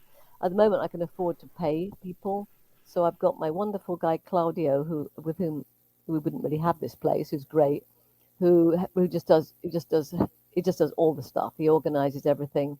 We have a couple of other people that come and work here as well sometimes, and so he does all the gardening and the pruning and the milling of the wood. And he's a brilliant guy. He was a builder actually, so he knows about plumbing, about electricity, building. And he can turn his hand to anything. And now he's really into gardening and organic gardening and permaculture, and he's learning all about everything. And he looks after the bees. We have lots of bees, loads of honey, and yeah. So we can afford to. I can afford to have people. I'm earning money in dollars, right? And so I can afford to pay people. I mean, I'm paying him more than most. I would say much more than most, and I'm paying him. What do I pay him? 400, like about 60 pounds a day. And I mean, and then the other people I could pay £30 a day. Wow. For 8 hours work. I mean, it's, not messing about work. He's here for 10, but he has, like all Brazilians, he has a nice long lunch break, cooks himself lunch out in the barn on a cooker that we have out there, on a wood burning cooker. Yeah, it's great. So it's really great. So I'd rather work. I mean, it's better. I don't know how to do these things. I'm weak physically in comparison to these stupidly digging holes and Well, yeah. whatever. The thing is, you are working. You're getting it done. It's pretty interesting, Yeah, really. well, We've got a little comment in here from Exo in the Rumble chat who says, "Can you ask Helen if it's difficult to not get skanked?" I think he means ripped off by the locals or local authorities in Brazil. A friend of mine, he writes, set up a hotel in Ecuador and had a bad time on that front. Is it all pretty sort of even Stevens and level over there? Is not too bad? It is. I mean, like I say, I can only talk for around here. Santa Catarina, which is the state where we're in, is the best state. It has the least amount of crime. The government is the least corrupt, I would say. Mm-hmm. Not corrupt. There isn't such a thing. But no, it's you don't. I think it. Well, obviously, I'm attracting people because of who I am. So I have never been ripped off, ever. Great, good. Long may it continue. Extremely kind. But if you were in the north of Brazil, you'd probably get ripped off every 5 seconds. Right. Like you'd have to have a barbed wire fence around your house to keep people from coming in and nicking everything. I mean, as you said, it's pretty big, isn't it? Brazil's pretty big. It is pretty massive. I don't know if I did. Didn't I? I sent you a message the other day because one of my sons keeps talking about going to Argentina because he's really keen on steak. And I pointed out to him, because I went and did a check, they've got 55 million head of cattle in Argentina, which dwarfs their population. But Brazil is off the charts, isn't it? It's 238 million head of cattle in Brazil. So if you like steak, it's probably the place to go, isn't it? I hear that they're the best cookers of meat. Probably the Argentinians will probably have a shout in this as well. But anywhere, I had a German friend who used to take me to Brazilian restaurants when he used to fly over to London. We used to go to them, and it was pretty good. And also in Holland and places like that. And it was pretty spectacular stuff. But enough of the joys of Brazil. What about your line of work? What you do? You were talking about clients, and this sort of taps in, I think, more into the health sphere of a particular sort of channel. What is it that you do, Helen? What are you up to? Well, I mean, to sort of shock people, I tell them I'm an exorcist, but actually, no, I am an exorcist as well. But what I do, I use hypnotherapy. I putting people into a trance state, not taking over their mind and making them quack like a duck or some stupid thing. I put them into a trance state so that I can help them focus on emotions that they have, whether that be grief or sadness or fear or anger or craving, like an addiction, or shame or guilt, whatever negative emotion it is. And I show them a way, or I lead them into a process which actually removes all the negative emotion as energy out of the body, out of the energy body. And it's amazing. And so it's something I developed over the years. I'm doing it for 15 years. And I can I don't want to brag, but I'm pretty good at it. And so If somebody needs to, get out of some horrible depression or get out of an addiction or just clear up the blocks in their life that are preventing them from moving forward and so on, Yeah. or repeating the same negative problems with relationships, whatever it is, I can usually really make a difference to people. So, yes, that's how I spend my days when I'm not running around organizing another building site down the road. Oh, and I've got another thing as well, just to let you know. I'm also starting a banana and coffee plantation down the road. Okay. Because you haven't got enough to do. Is that what you're saying? You were just getting a bit. You were at a loose end. Yeah, I think. Yeah, I was at a loose end. That's it. So anyway, so that's how I spend my days. I get up, I look after my chickens, and then generally I have clients throughout the day, different points of the day, and then I bring the chickens in at the end of the day, cook my husband's dinner, and that's kind of my day really. But I love it. I love my work, and I love helping people, and because people have a lot of wounds and traumas and so on, it does attract demonic entities, put it like that. Mm-hmm. And those entities can be anything from the most basic sort of psychic parasite, like a blobby thing or whatever, or they can be full grown, really nasty demon type things.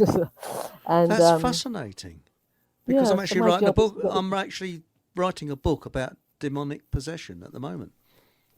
Oh, well, there you go. So I know a lot about it. I know a lot about the different types of demons and how you get rid of them. And the main thing I think is to be fearless. You can't mess about in that world and have any fear of them whatsoever, because they'll get you basically. And you've got to be pretty squeaky clean. You can't be, I wouldn't advise anybody to be an exorcist if they were an addict of something or an alcoholic or they had some serious wounding that they hadn't healed, because they'll kind of get you, But anyway, it's very interesting, and I've helped a lot of people. I mean, literally transformed in, from the moment I grab that creature and remove it, they're literally free of it. And Helen, do you when you say your clients, I mean, I don't know if you deal with anybody face to face locally, but I guess much of this is done online. Is that true, or how does it work? No, absolutely, mostly online. Mostly online. And so I tend to work with people mostly in America, but sometimes in England, sometimes in Australia, New Zealand, Costa Rica. I've got a client at the moment. So yeah, they kind of sometimes in India I've had people. So, but yeah. You can actually drive them out, because it seems to me that I mean, my sister, I believe, is possessed, and that came from her husband, whose father. Did she want help? I haven't seen her for 16 years. I don't know, but the fact of the matter is, her husband's father was a Freemason, and I think it came in via that. More than likely, yeah. Often these things pass down through the generations. It can pass down in families, because of who the family is, but it usually passes through horrific trauma, which is why all these hideous elites, these people that run this world, why they torture their children.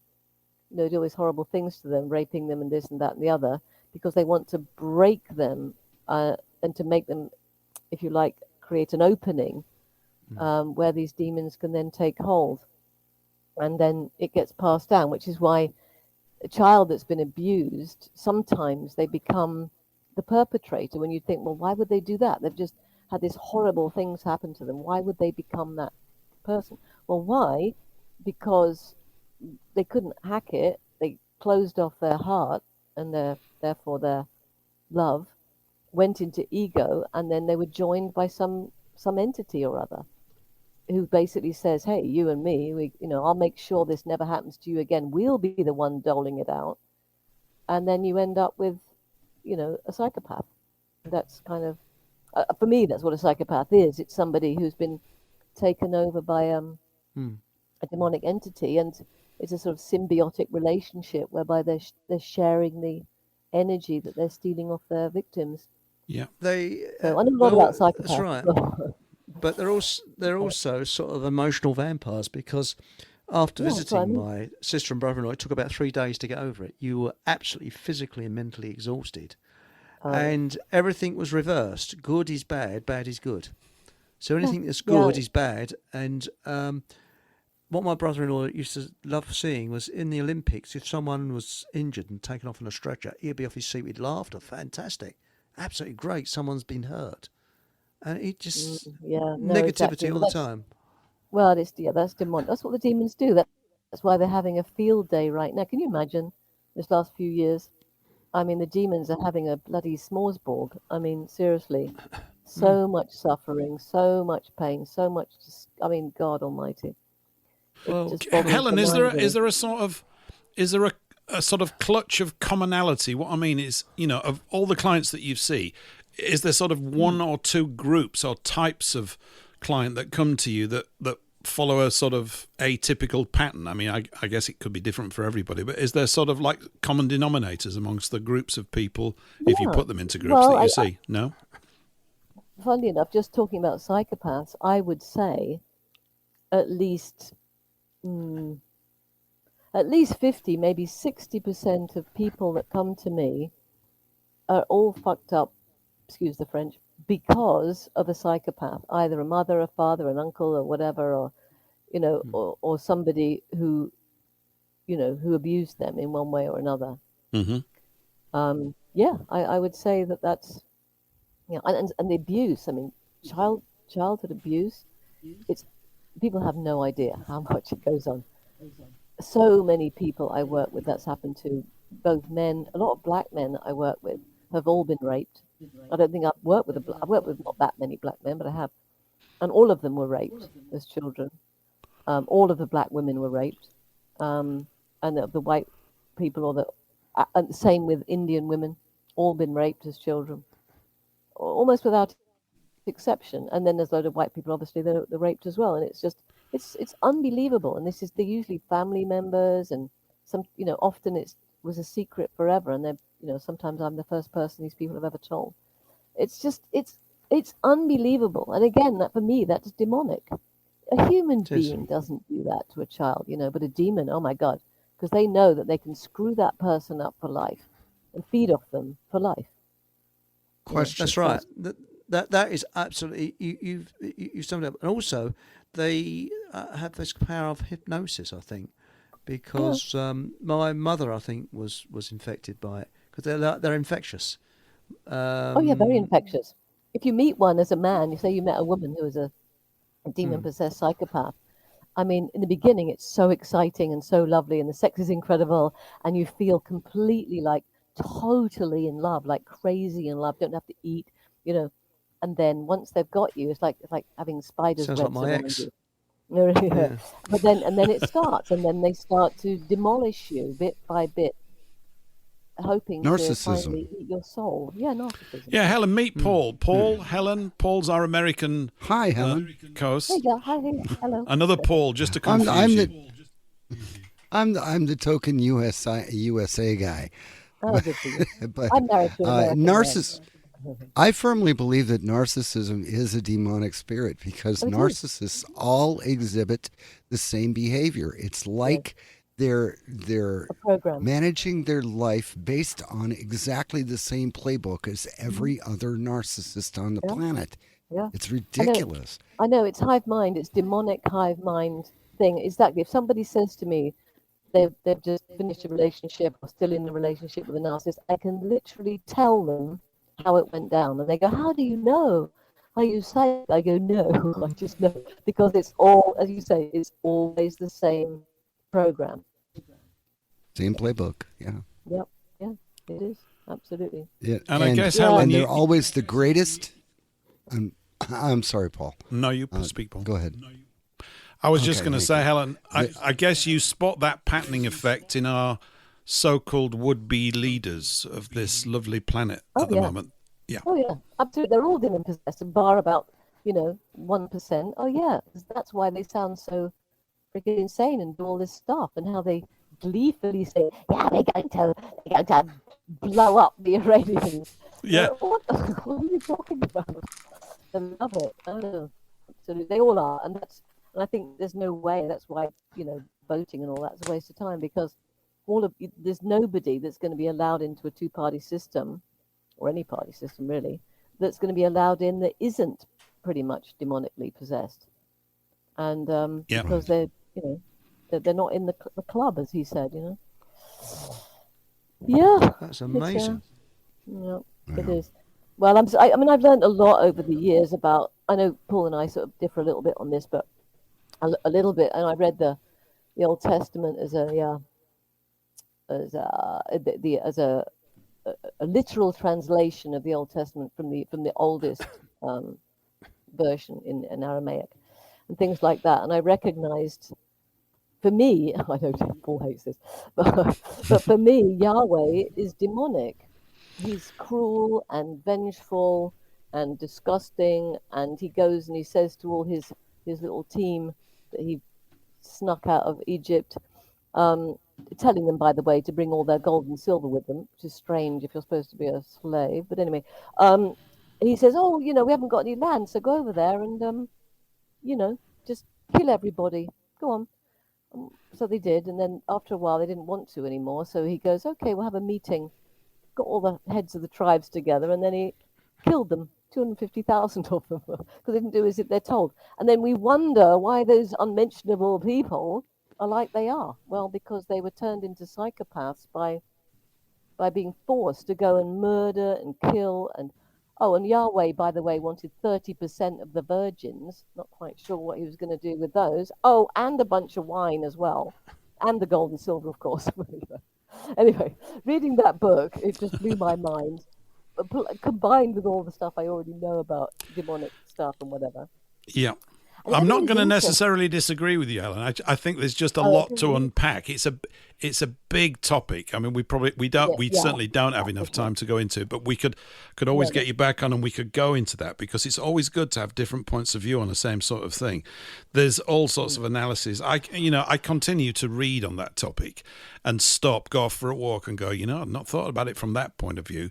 But I tend to, in my own thinking, although it might change, I always tend to view it in terms of context. And if you don't know that, and I suspect to some degree I don't, and neither does anybody else, although I try to get as best a clue from it as I can, I think context is often extremely determining on the content. In other words, the behavior of people and why they do things. I mean, the rationales you just gave make complete sense logically, but I suspect, I think I know that there are all sorts of other, I wouldn't say mitigating circumstances.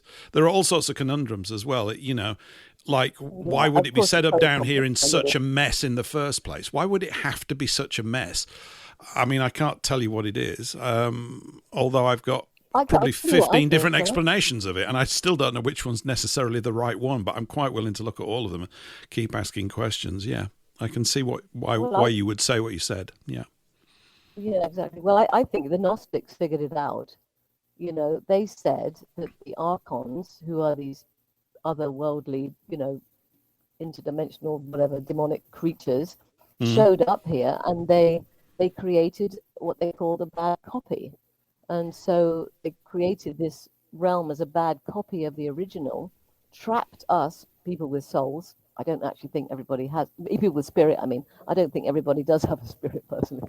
But anyway, that's another point. But no, we've talked about that. We don't either. Well, I don't. Anyway, I'm with you. There's the NPC is the modern descriptor for it, isn't it? But there's definitely something strange with certain people who don't seem to be engaged in exercising any willpower over their own life. They seem to be at the beck and call of higher authorities in the earth, and they're a very odd lot. They're just part of the program. But anyway, so the Archons took over this realm, as I think they've done in many other realms in other worlds, and they're farming us, and so they put all their little demons and whoever's in charge, and then under them it's like it's a pyramid scheme, of course. It's all like that. And so they had all the underlings, and it goes down like this massive, great thing. And it's like an MLM in the sense that all these creatures are sending the energy that they steal from us by creating all this trauma and war and raping and suffering and all that, torture. they're sending all this energy up line to the archons, and everybody gets a bit on the way, so Satan gets his cut, and Beelzebub gets his cut, whatever it is, on the way up there. Loosh. Gets the loosh. Loosh. And I think, loosh. And I think Where does that word where come we're at. from? Does anybody know where that David word Icke comes coined from? it. What does it mean? Yeah. Anybody knows? I've got an inference of it, but what does it actually mean? Anybody? Do you know, Helen? Yes, I do. David Icke coined it, and it basically is it's the negative energy that we emit when we're traumatized, stressed, angry, sad. It includes sexual energy. It's possible that it might include some positive frequencies, but I'm not sure. I doubt it, because I think that they want to feed on that. What they want, see, this is it, that they're not connected to God, whatever is source. Let's call it source, because God's a funny word. But anyway, so they're not connected to source. They're separate. They broke away from it, and so what they want to feed, they need the energy, but they don't want that energy. They don't want the love and the peace and the joy and all that. That's like disgusting for them. What they want is all this negative stuff. And so they create these scenarios on this realm where we are, this planet. They create all this crap over and over again, all these different weird things that they do to us in order to extract the maximum amount of loose, this negative pain, suffering, whatever, which is why the Satanists do what they do to children, because they're feeding the demonic entity that they want to cajole into giving them more money, power, and all the rest of it. Yeah. It's So, like yeah, sort of, it's that. it's like Schadenfreude on steroids. Instead of getting pleasure out of someone else's misfortune, it's getting pleasure out of their pain. It's taken up to the next level. Their distress, the sort of energy that they release when they're in a state of fear. We know that this taps into all these other things, with the, what's that drug that they all love, apparently, from shipping children around. I can't remember now. Adrenochrome. Adrenochrome. Exactly. All this, that Adrenochrome. seems to be an aspect of this entire sort of arena. Yeah, exactly. Adrenochrome is the physical version experienced by the human body, right? Mm-hmm. And then the essence of it, the incredible terror and pain and suffering, the essence of it is what is consumed by the demon. Right. Yeah, that's how I understand it. It's fun down here, isn't it? Crazy. Isn't it fun? They didn't tell us this when we were... They didn't tell us this at school, did they? The conversation's gone from this sort of rather idyllic sort of farm and community in Brazil to we're living in hell run by demons. But we kind of are, but you know what? We have spirit. This is the point. We have spirit, and we still have some choices. And that's why I'm doing what I'm doing in terms of my work and doing what I'm doing with this community. Yeah. Is because I refuse to get sucked into their stupid shit, And so I've got as far away as I can from the war zone, as it were, and I just focus on nice things like I said, like my chickens and my carrots and all that, because and good people around me, because I don't want to play their game. I refuse to be, suckered in by it. And I've done a lot of past life work on myself in the past, and I've been burned at the stake, tortured to death. God knows what, right?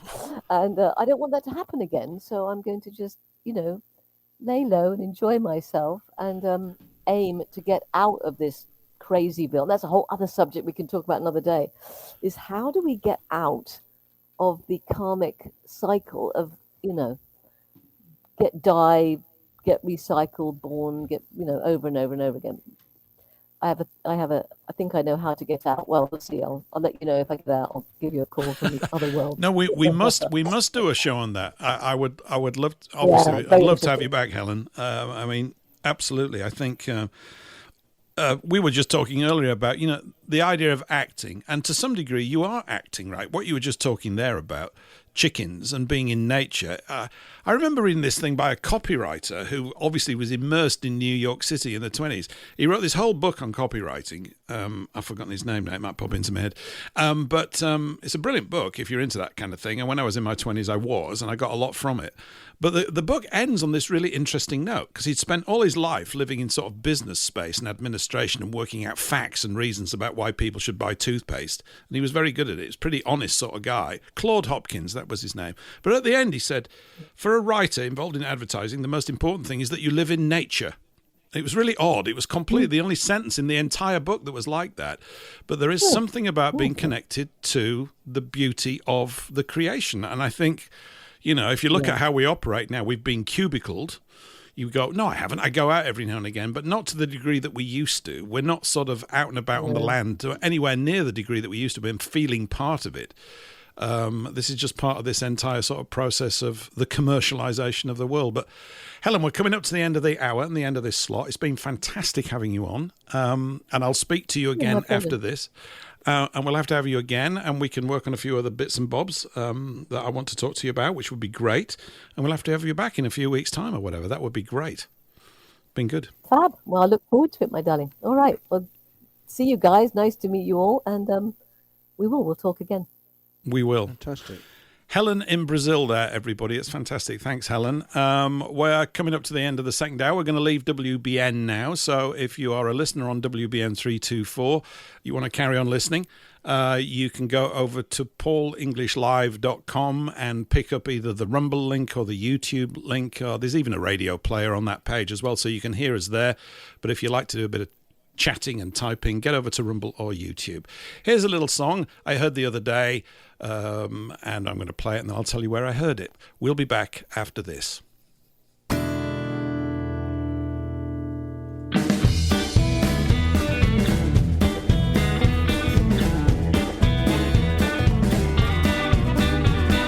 Janie was a bad girl, almost just as bad as mine. She's sitting at the bar, still clutching her glass in her hands. She said goodbye. Well, my Lord, she was so right. Well, I've been waiting for my baby, and you know, it's just a matter of time. Well, I was pacing around the room, glancing to the side.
That's my kind of groove. That was David Rybka, R-Y-B-K-A. He's from Manchester area. And I caught that the other day. I was Wednesday morning this week. There's a new show on Food for Thought Radio. Hosts are slowly drifting in, and we're trying to bolt them into that space. Callie, and she does it's a very esoteric breakfast show. So if you want an esoteric breakfast show to listen to on Wednesday morning, it's from 8 a.m. to 10 a.m. UK time. And she played that, and I said, "Who's that?" And obviously I found out, so I got a hold of it. So I gave her a shout out, and that's my kind of stuff. So now you know, that's a feeling. I must have spent so many years in pubs playing stuff like that and listening to stuff like that, and it's just good old peasant music of the best sort, I think. Anyway, welcome back to part 3. Eric, that was fun with Helen, wasn't it? Wasn't that fun? It was, wasn't it? It's very interesting. I mean, it looks a nice place where she is. Have you been looking? Have you gone off and had a look? I have actually. Yeah, I had a look, and quite sort of hoity-toity, quite pleasant. The thing I was going to ask her, though, is there any nasty snakes there? I thought there would have been. Oh, yeah, I would have thought so. Well, we can do a snake episode later on if you like. Yes, we can. I'm not a great fan of snakes. There's something about them I don't like. And people say, "Oh, no." Yeah, yes, they will. And because where I live, it's very famous for grass snakes. And I've seen a couple round here. They're not that rare. In Hertfordshire, I don't know quite why Hertfordshire is, but you see there's plenty of woods that says "Keep out snakes." Yeah. So there we go. I think they're known for snakes. Brazil's massive, though. It's funny. I mean, I've been speaking to Helen about it for about 6 years. 6 years, ever since she went down there. She sent me all these photographs. I'm going, it really looks good. I mean, 6 years ago, she sent me this picture of a house that had been built for £50,000.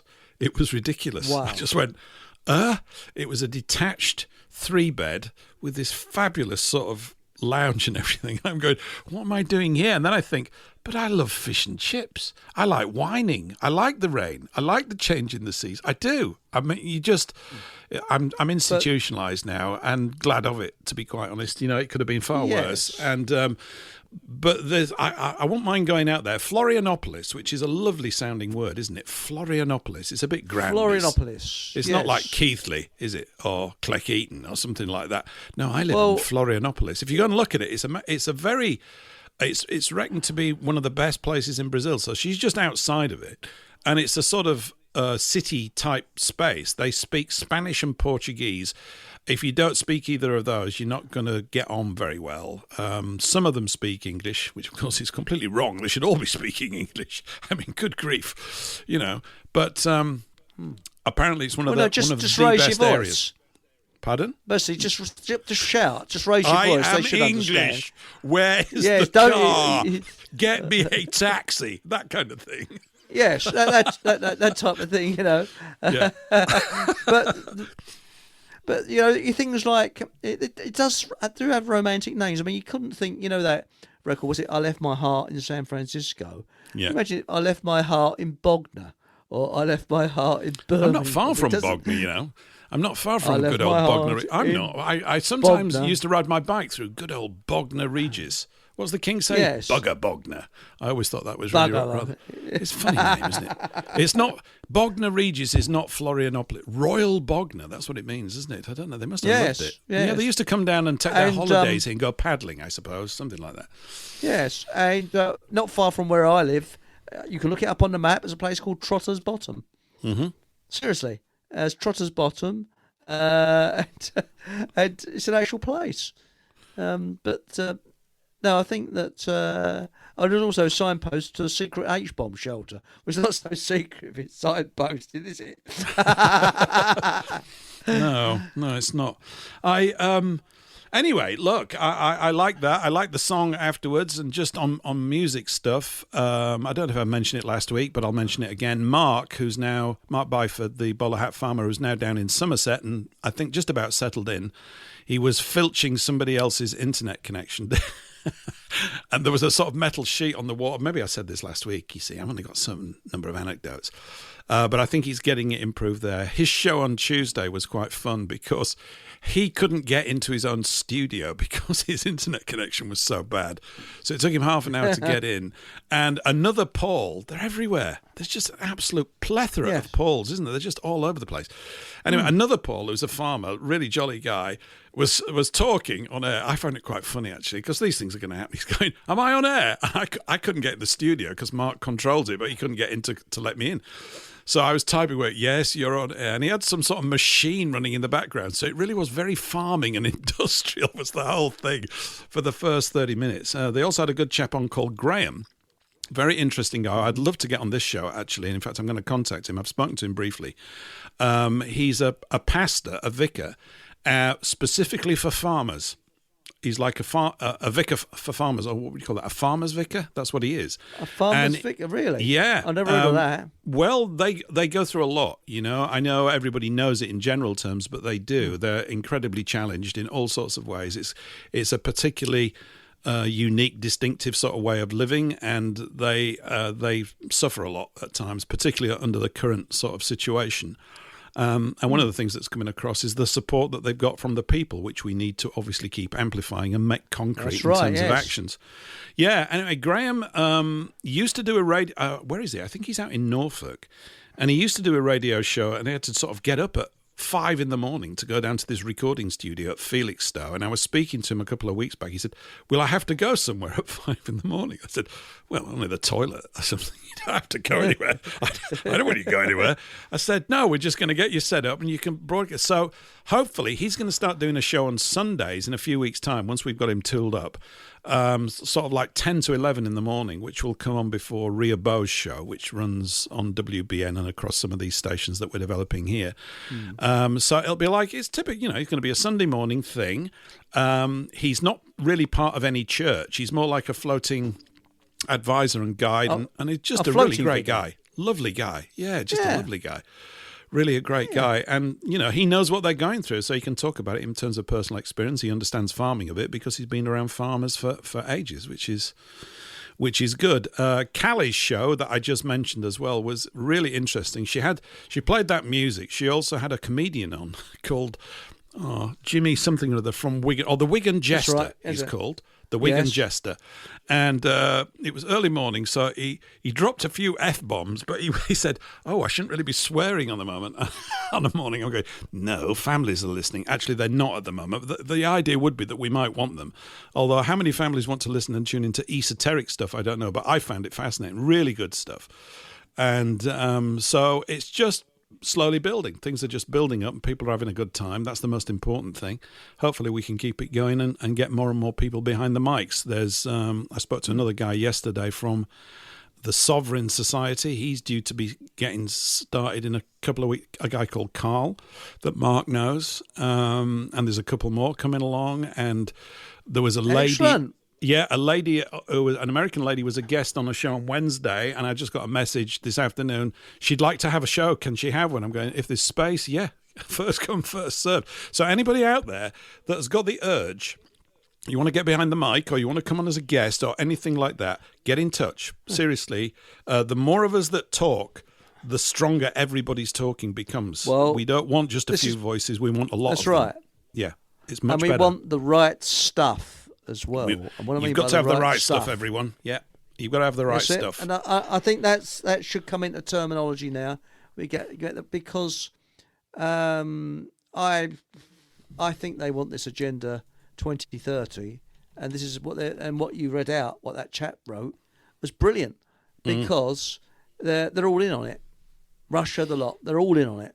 They are. It's just a big pantomime. Nothing. What I'm thrilled about, Eric, as well, is that you're in on the studio still. It's not kicked you off yet. It keeps on this weird thing. So you're still here. I'm watching like a hawk to see if it's going to bin you. Yeah. Yeah. But it's weird. It's about 10:30 it goes, so I'll probably go silent then. I've got a big red flashing light that's going to go, Eric alert, stuck on my thing. So we'll see how it goes. Now, Actually, We've this got taps Patrick into what I wanted to just bring up now. I've got a little clip to play. This taps into really what Helen was talking about over those last 15 minutes when we were just talking about demonic possession and psychopaths and all this kind of stuff, which is a regular theme here because it has to be, because we unfortunately are governed by these. Let's give them the benefit of that. These demonically infested individuals, and probably, I guess, I don't want to get too enlightened about it.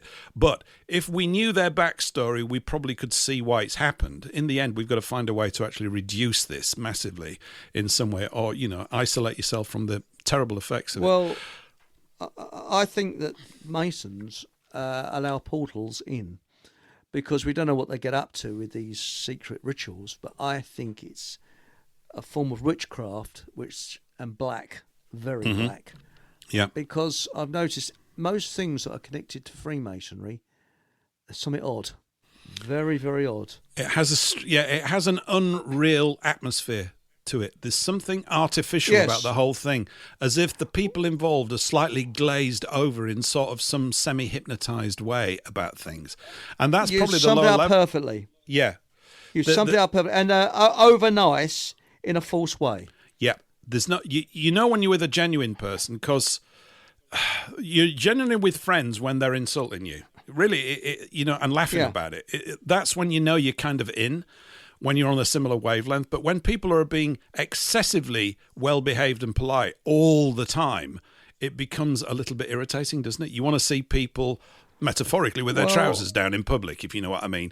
You want to see... I know what you mean. They don't reveal weaknesses. No, I've got my act together all the time. Yeah, well, we're not really interested in that, frankly. Not all the time. If someone... Well, that's right. But if someone said to me, I'd like you to join this organisation, I say yes. It's all male, and we do secret things behind closed door. Mm-hmm. The first thoughts I would think is, closet homosexuals. I mean, I don't know whether they are or not, but it seems very, very strange, very, very odd. And they've got all women ones as well. Yeah, they do. Lodges, and the women are as weird could be. And well, by the way, I just think it's Patrick's in Eric, the studio. Yeah, I think it's the decision behind it. Someone invites you to join a thing that's outside of the main sort of rhythm of life, and that you are going to benefit from that. Well, how are you? You're going to benefit from it by organising with others to take advantage of others. That's what it feels like to me. That's completely not on. I don't like it. It's as if it's a coordinated and organised sort of survival of the fittest, and we're going to all get together, and then we're going to use all sorts of deceptive things. Whether it's actually like that, it is in part. It is like that, by the way. It probably isn't at the lower levels. They all say, "Oh no, we do a lot of work for charity," and I'm going, "Why? Why you just help people directly in your street? That's really where it counts." All a front. That's all. It is huge front. You look at all these Carnegie Foundations, Bill Gates. It's for charity, mate. Yeah, it's all for charity. Look at the evil that comes out. It's all for charity, mate. Yeah, Paul. Yeah. I can speak on the Masons a little bit. I know a Mason. He's 32nd degree. He is one of the best friends that I have. Really? And I would trust him in any situation. And he is not 33rd or above, and I think there's a lot of secrecy in the Masons. The common misconception that people are invited to be Masons, no, from the entry level to the 32nd degree, you have to actually ask somebody to be admitted, to be initiated, whatever. But it's interesting to note from the 33rd level and above, you have to be invited to those levels. So I think the Masons are just like any other organization. They were a benevolent, professional organization where stonemasons, artisans of their craft, they got together to support the families of Masons and to build beautiful things like the buildings that we've spoken about on this show a lot. I mean, that artistry is gone. And the Masons were for the support of the wives, the widows, and the children, and of not necessarily Masons, but wives and the widows and children of all people. That's why they drive the Shriners and the Shrine Circus and all that. I think it's probably, Paul, organization. Yeah, I was just thinking it's like many of these organizations that we are why so secret at times critical about is that all of them, they've all got good people in them, and you happen to have found one. But the tone of it is set by that bit behind the screen, in my view, given what, and it's a limited view.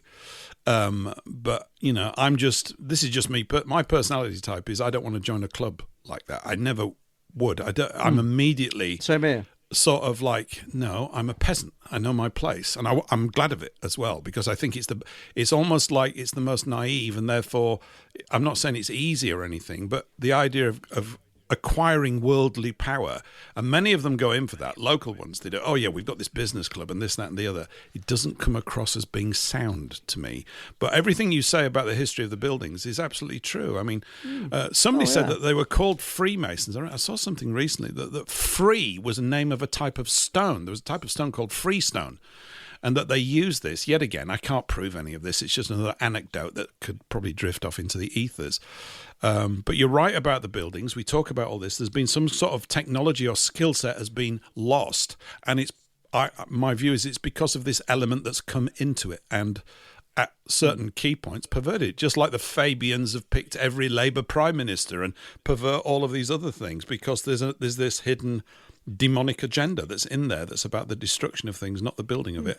And I guess they're fully attracted to that. But yeah, there's a recording of George Boyne. Sorry, carry on, Patrick. One more point. I think that the Masons are no different than any other organization that was benevolent, and that purely by virtue of its existence, it was a benefit to people, benefit to society, to humanity in general, and it is the benevolent organizations and the loving and faithful people that the devil absolutely delights in turning and corrupting from within. So I don't think the Masons are any better or worse than any organization that started out wanting to do good and turned around just propagating evil, period. Yes. So that's interesting. To single them out, I think, does the Masons a disservice. But why no, they are we allowed to just pick on but we like picking on people every now and again, Paul. Yeah, it's but fun. What is the craft? But what is this craft thing? Let's call it the craft of Freemasonry. The craft is masonry. Craft is masonry, building beautiful things that stand the test of time, that buildings that stand 1,000 years. That's the craft. But why do people who are not know anything about building whatsoever have to learn this craft? I don't get it. I mean, I worked in Longacre, which is where the head Freemasonic place is, just round a corner to it. And they've got Masonic shops round there, hairdressers, where if you got your hair cut by a senior wizard, you paid more than some other rank. And there's shops where you could buy the aprons and God knows what like that. But I really don't get, why is it so secret? What is it? What is it they're holding back? Why is there these secret? And why is there rituals where, I mean, I've got the book The Brotherhood, where you've got to slit someone's tongue and things like that if they go against the Brotherhood and things. I find that a bit creepy myself. Have you ever seen that? I've never seen it, but if you've got the book The Brotherhood by Stephen Knight, who was a Freemason, who's now dead, he had to withdraw the first edition. And it's quite explicit what it says about. Well, look at P2 though. That was the chap who was killed. What was his name now? The banker, the Italian banker, Calvi. That's right, Calvi. That's the one. Yeah, he was killed, and that was a Masonic killing. I just think it '70s. conforms to a pattern of nearly all human institutions, which is most of them, to get formed and build, are built on good intentions. But they end up going down the road to hell, whether they like it or not, because of the very reason, because they are doing good, they attract in a certain type that seek to benefit from that. I'm not saying that they're all bad. I've met lower level ones and they're fine and all that kind of stuff. But I also know guys who've gone along to local meetings and immediately left after they've been invited because they said they're all talking and doing deals. It's just an instinct thing. I'm not attracted to and that. Also, why should you get promotion in certain things like police officers and things like that because you're a member of the Brotherhood? I mean, it's a worrisome thing. I mean, there's no room for it in these places. Right. If it's, to me, it is. It's like, we've formed our own special union. But then, I'm saying that we're trying to form one here. We are, in a way. It's like the birds of a feather flock together, and that's a sort of. It's not secret, is it? But no. But the thing is. I remember during the oil crisis in the 70s, I was very young at the time, my brother-in-law's father would brag. He said, where people couldn't get fuel, I'm okay for fuel because the chap who owns the garage is a lodge member, so we can get the fuel, there's no problems at all, and all the time, as if they were some sort of superior being, as if they're in control. Well, I remember that thing. Subservient to them. Yeah, I've mentioned it here before. There's a chap that we know. In fact, I met him again a few months ago. Nice guy. He's retired now.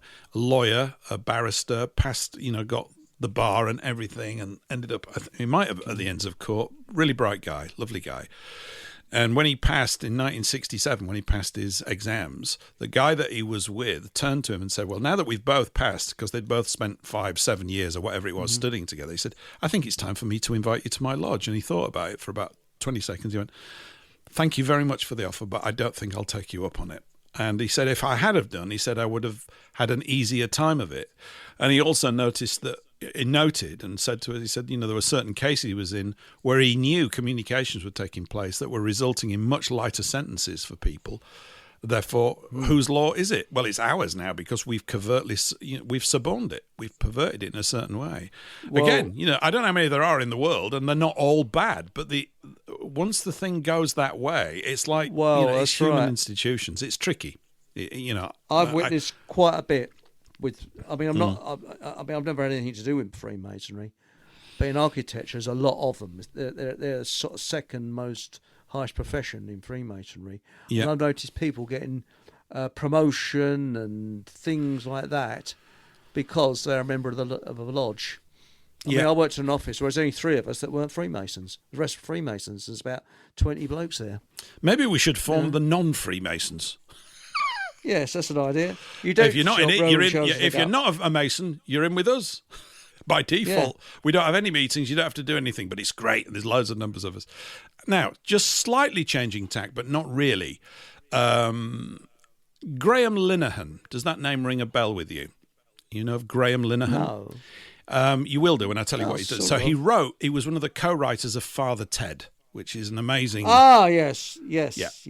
And he also was a writer on a series that's not been really noted much, but which I loved, called Big Train, which was just amazingly mad. That. Big Train just had these amazingly. It was a bit like Python in the sense that some sketches really didn't hit the mark, but other ones hit it so hard. It was fantastic. Some very funny stuff in that. And Simon Pegg, who went on to make all the Shaun of the Dead movies and everything, and has been recently playing. Oh, that was a classic. That's absolutely brilliant. Captain, he's been playing Scott in Star Trek, hasn't he? He's in the latest Star Trek movies, which I can't stand because I hate Star Trek. I can't. It's revolting. It's syrupy. It's something. It's all Masonic or something. It's got that feeling. It's the sort of. This is just communism. It's thin. It's like Doctor Who. It's just puke. It just is. I mean, it doesn't take any effort to write Doctor Who because anything can happen at any time. I mean, there's no discipline in the plot. It's just mad. Anyway, I've gone off tack. What was I going to say? Anyway, Linehan wrote Big Train, and he also wrote Father Ted, and he's recently been getting it in the neck over the last couple of years because he's completely against all this trans piffle. And he's right. That's good for him. And he's been ostracised by most of the entertainment community because they're all weeds and nobody can speak straight about the truth. It's just simply that's the case. Anyway, he did an interview about a year back. And I went and got this clip earlier this week because I wanted to play it. It's a couple of minutes long. And it's called the Werewolf game. And if you haven't heard this, this is really interesting because it taps into a lot of the themes that we touch upon here. It's a couple of minutes long. I'm going to play it now. Here we go. Graham Linehan in this interview talking about the Werewolf game. Have you ever heard of a game called Werewolf? No. Werewolf is a party game. We used to play it with all my celebrity mates, about 12 of us around a table. You need a lot of people, Everyone gets a piece of paper. It's either got villager written on it, vast majority, but 2 have the word werewolf written on it. It's divided into day and night phases. Someone runs the game to make sure no one's cheating. And they go, okay, it's nighttime, everyone close your eyes. Everyone closes their eyes.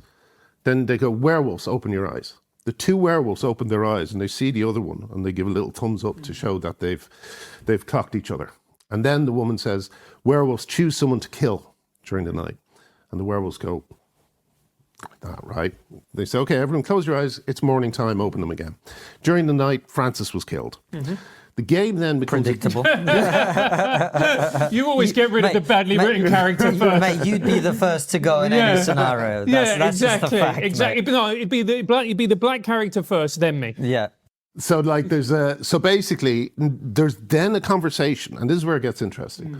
During the day phase, between all the villagers and the 2 werewolves over who the werewolves are. And the 2 werewolves are trying to draw attention to other people. Oh, I heard a noise from over here. And the other werewolf is like, yeah, I think I did too, and all that sort of thing. Now, the game, then at the end of the day, the villagers have to decide who they're going to kill. And they say, well, we're going to kill Constantine. And it's revealed by the person running the game, I'm afraid Constantine was a villager. And the game continues. Okay? The villagers win the game if they kill both werewolves. The werewolves win the game if they kill all but 2 villagers. The game was invented by a student of sociology in Russia who wanted to prove his thesis that an uninformed majority will always lose a battle of information against an informed minority. Wow. Yeah. And the werewolves usually win. How about that? You ever heard that? Wow. I haven't heard that. Oh, by the way, do you know Patrick's in chat? He's in it. He's in I the do. I think he was just picking up the thing. Yeah. I see. Yeah. I'll bring him in. Yeah. But yeah, don't you think? I mean, that's that's 2 minutes. Mind blowing. It's really it's very much. It's just succinct. It nails it. It's from a podcast called Trigonometry, which you can catch on because I want to give them a shout out on YouTube. They do some good stuff every now and again, and when I can catch it, I guess it's all down to the topic, but. That's it. So do we have to become the informed minority and become werewolves? Is that a good question to ask? Well, yeah, but look at it another way. Look at mass formation theory. Now, with mass formation theory, 30% of people are dead from the neck upwards. They believe everything the government tells them. They're believing all the bullshit that's coming out about what's happening in the Middle East now. Okay? Forget about them. They're gone. Then you've got the 40%, so you've got 30% believers, 40% in the middle, people have probably heard this before, who go with the flow. And then you've got us, which is the other 30% that can see straight through all the bullshit that's coming towards us. But all we have to do is win over 5% of the 40%, and the balance is tipping in our direction. How many do you think we're winning 5%. Over, Eric, though? I'm not trying to be negative. Well, I want that to happen too. I just put your finger to the wind. Yeah, but it's only 5% of the 40. I don't know. I'm the No, I don't. I don't either. The thing is that's not a good enough reason to stop. That's what I mean as well. I'm not sort of going right. We throw the towel in because there's no choice with this kind of stuff. But that dynamic of a small organised group bedded in a big organisation is how they all get taken down. All of them. Yeah. They all. It's how our governments have been taken down, so they no longer are our governments. If you believe in the idea that they ever were or could have been in the first place, which is very difficult to subscribe to, simply because the minute that they get started in that game, that kind of game, they're already beginning to manipulate language. I've mentioned it here before. They always use the word "we," and then the electorate think that they're referring to them, and they're not. They're referring to that small little club of werewolves. That are basically knocking you off behind the back of the bike sheds with that, and everybody being confused. It's tricky. Well, that's why in the Vietnam. Well, I don't know who was. It's a chicken and egg situation. I think it was the Welsh nationalists were the first to start it, or it may have been the North Vietnamese. I don't know, but they had the idea of having groups of three. So, and there's three people that really got on well with each other, and then other groups of three, and segmented everything. And this is, I think, I'm not sure, but I think this might be partially how the Iranian military might be working, so that nobody knows the overall thing, so that if you capture one of the three, they're not going to tell you very much, but they've all got the objective, and this is what we need, an objective, but they're all working independently for that objective, and it works.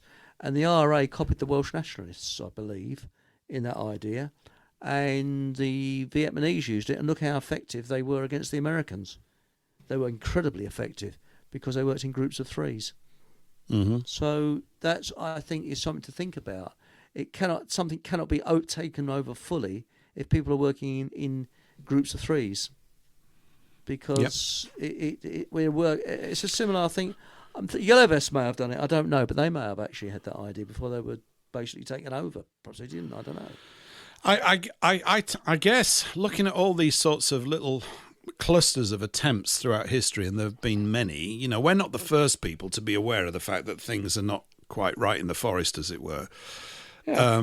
And you have to, I don't know whether there is any way to overthrow a system, or whether it's even sensible to think about doing that, that's based on evil, when you would have to become encrusted with evil to actually deal with it. It's like, don't go in there in the first place. Why? Because it's already gone. You've got to sort of, what do? Do you go and live in another part of the world like Helen has done? Maybe for a period of time. Maybe you do that. Whatever. I mean, I do think. Yeah. Sorry. But there's sorry, I didn't mean to cut in on you, but what I did, for example, what I experienced with my sister and brother-in-law was a microcosm of the way governments work. It really was. It's a right eye-opener. And they create suspicion, people are ill at ease, and there's this back-to-front logic where good is bad, bad is good. And the only way of dealing with it is to get away from it as much as you can. And that's what I did. I got away. I had nothing to do with them. And it was very difficult, but it worked, because you've got to and it's got to be 100%. I mean, my sister would phone me, and I'd just say goodbye and slam the phone straight down. Nothing more. You just you just that comes down. I mean, it was so bad. My father disowned his own daughter. That's how bad it was. Yeah, that's bad. So I mean, yeah, and it's pure evil. So the thing is that this is why I'm saying the only way we're going to win is to ignore government. They are an entity. Make it known you know they're the entity, but don't let them intrude in our lives. And that's it. You just got to cut them off straight out. That's it. Yeah. On my latest little toddle up and down the beach, I keep thinking about this word government and what we're actually addressing.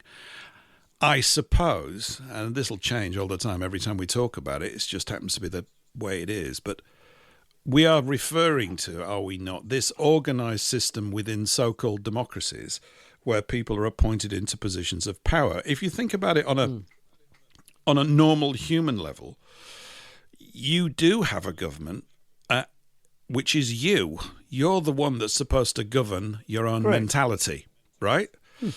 So, and in any situation, as I mentioned before, just like we've said, if, for example, if I do get the opportunity to bump into a skilled and knowledgeable gardener who could look at my garden and tell me what to do, I would let him. I would let him govern my thoughts. I go, I'm intelligent enough to recognise that you know more about this, or at least my impression of you is that is the case. I might go off and check things. Are you sure I should be growing sprouts? I could get all questioning about it and nothing would happen. You can just sort of resist it at that level if you're sort of desperately again it. But we tend to be able to, certainly in face-to-face relationships, hopefully, you can sort of suss people out fast enough to know whether you're on a similar wavelength and whether it's really going to work. And you're not going to cooperate and get on well with everybody. You've got all sorts of different personality types. And some people, I bet, just talk in a way that puts me off. And I don't even mean about the content. I mean the sound of people, the sound of them, their rhythm of speech, the way that they're processing thoughts is not, I find some people, not many, because I don't hang around them long enough, but they're speaking in a way that I just don't get it somehow. I don't feel a connection with them in any sense at all. There's no sort of sense of warmth ever, and you get a sense that there never will be. Everything's a bit perfunctory, and I go, well, okay, you might be right about these things, but whatever direction you're going in, I don't want to go in that, right? I'm not against you. You don't seem like a bad person or anything, but I'm not going to have too much fun if I sort of, this is how people pick business partners, really. If you're not getting on as a team, your business will generally go down the toilet. It's a bit like this. That's right. Sorry, I didn't mean to cut across you, but it's a bit like this word community. Yeah. Communities form naturally. They do. The communist idea is to make it artificially, and it never works. Multicultural, multi-this. Yep. No. You either get on with people or you don't get on with people, and communities just naturally occur. And, I've worked in offices where everybody bonds, gets on bloody well with each other, and all having a laugh and joke, and then suddenly you get a psycho mentality come in, bang, it's destroyed overnight. And this is the point I'm getting at. This is why we know what the evil is, we know where it is. We've now got to deal with it. I mean, this idea of going on protest marches is bonkers. It's like slaves asking slave masters to be a bit lenient on them. Why should they be our slave masters? They can go and run, take a running jump. This is why on my show I won't have politicians on there. And people have suggested, why don't you get this person or that person on? No, I'm not having bloody politicians on, even ones that are rebellious. I want them all on, Eric. Let's get them all on. Really? The only person I might have on, I'll be straight with you, is David Curtin. He seems all right. I might have him on. I'd like Rupert Lowe on, but everybody might have puked then, but I would, as I've said before, not because I'm all there or anything like that, but simply because he has said the least worst things of anybody by such a degree that he's de facto the best at the moment. Now, that might not be saying a lot. I understand this within the realm of organised politics and all that kind of stuff. But I don't experience him as a politician. I experience him as a grown-up. And it's different. I have a very different feeling about the way he conducts himself. And when you see him in these YouTube videos, he's down there grilling the civil service and tearing strips off them because he wants to make it work. There's a difference in attitude. The others, nearly all the others, are politicians, and they want to survive and come out with more power. It's a very different context. That they don't know how to help people because all they know is how to climb that political power. He comes from business. People have said he's a failed businessman. Point me any businessman that hasn't failed once or twice. I mean, it comes with the territory. So what? Big deal. At least he had a go. Some people, it's very easy to criticise. Yeah, but absolutely. Trump told people what they wanted to hear. Brilliant showman.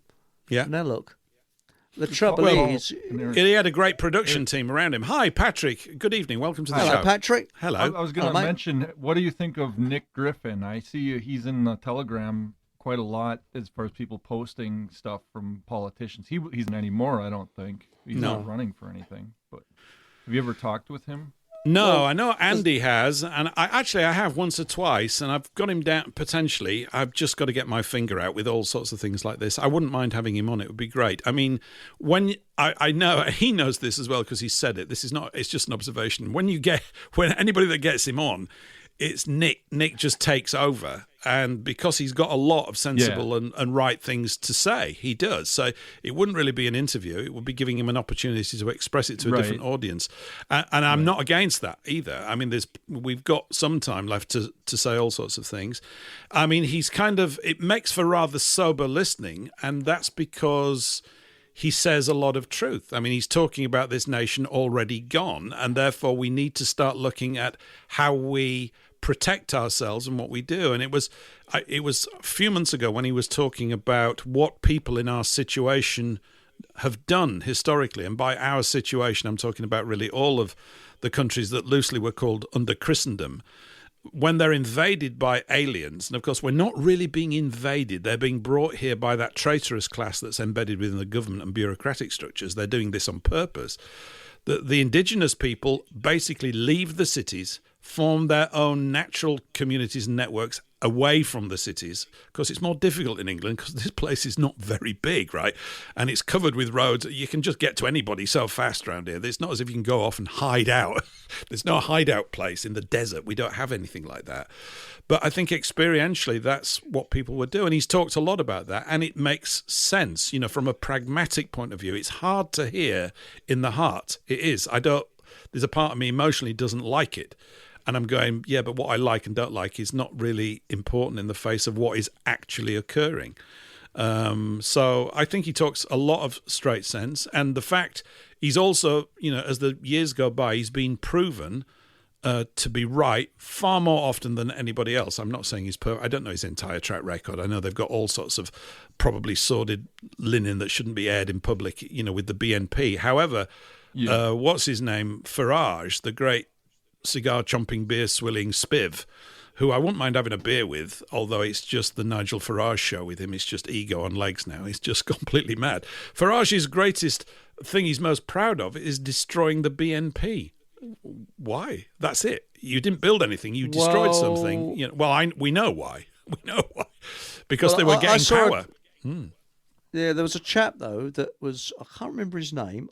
If I remember, I'll send a link to you on YouTube, who was in the BNP and was saying some not very encouraging things about Nick Griffin. Now, you always got the people that's slagging people off, and I don't believe, my attitude is Mark Collette? somebody. No, it was another chap, and who knows Mike Collette, I believe. Now, I will go on my own gut feeling. If somebody tells me somebody else is a nasty person, I won't necessarily go down that road. I want to find out for myself, But this chap what he's coming out with was very interesting. And I think Mike Collette, he is, I don't think he gets on too well with Nick Griffin.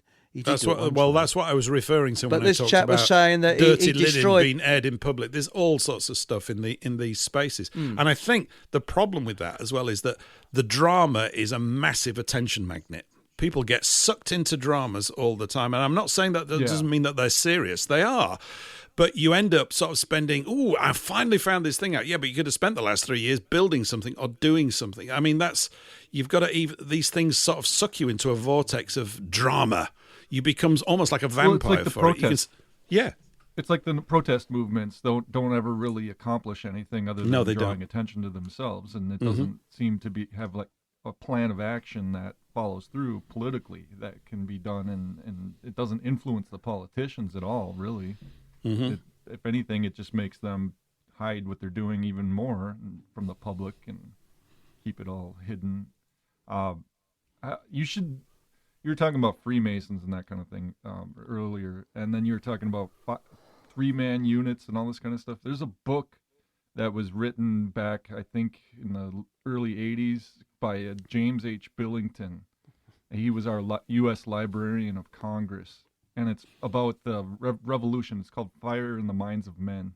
And it's all about from the historical period of revolutionary movements from basically the American Revolution to the Russian Revolution, but focusing on Europe particularly, and the French Revolution and the Freemasons' involvement in, killing the king and that sort of the plots. And there were all these things they came up with during the time of Napoleon where they divided into units. Like Napoleon was number one, and then they had a council of, they had two people, and then went into like odd numbers, like three-man groups, and then particularly the 5-man group. For some reason, when they were going into a place where they wanted to invade, they would go in with 5 men and they'd split up, but they'd all meet back with each other.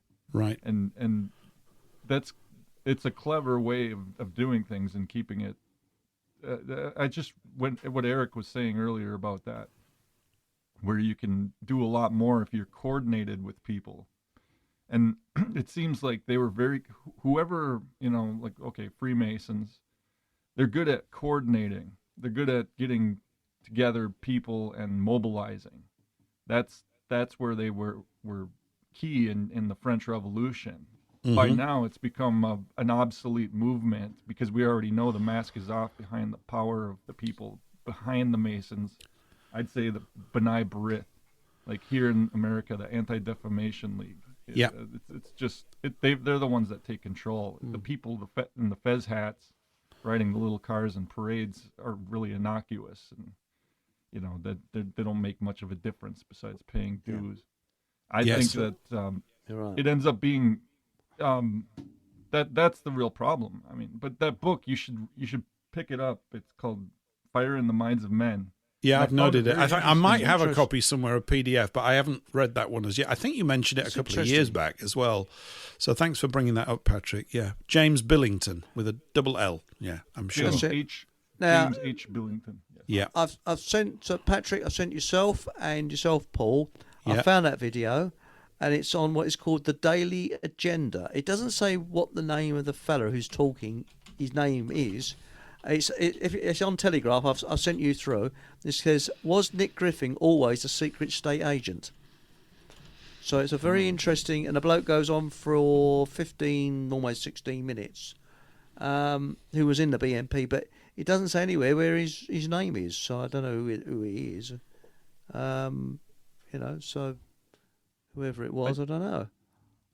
Yeah, I just remember a couple of years ago before the election here in America, and it was just after the attempted assassination on Donald Trump.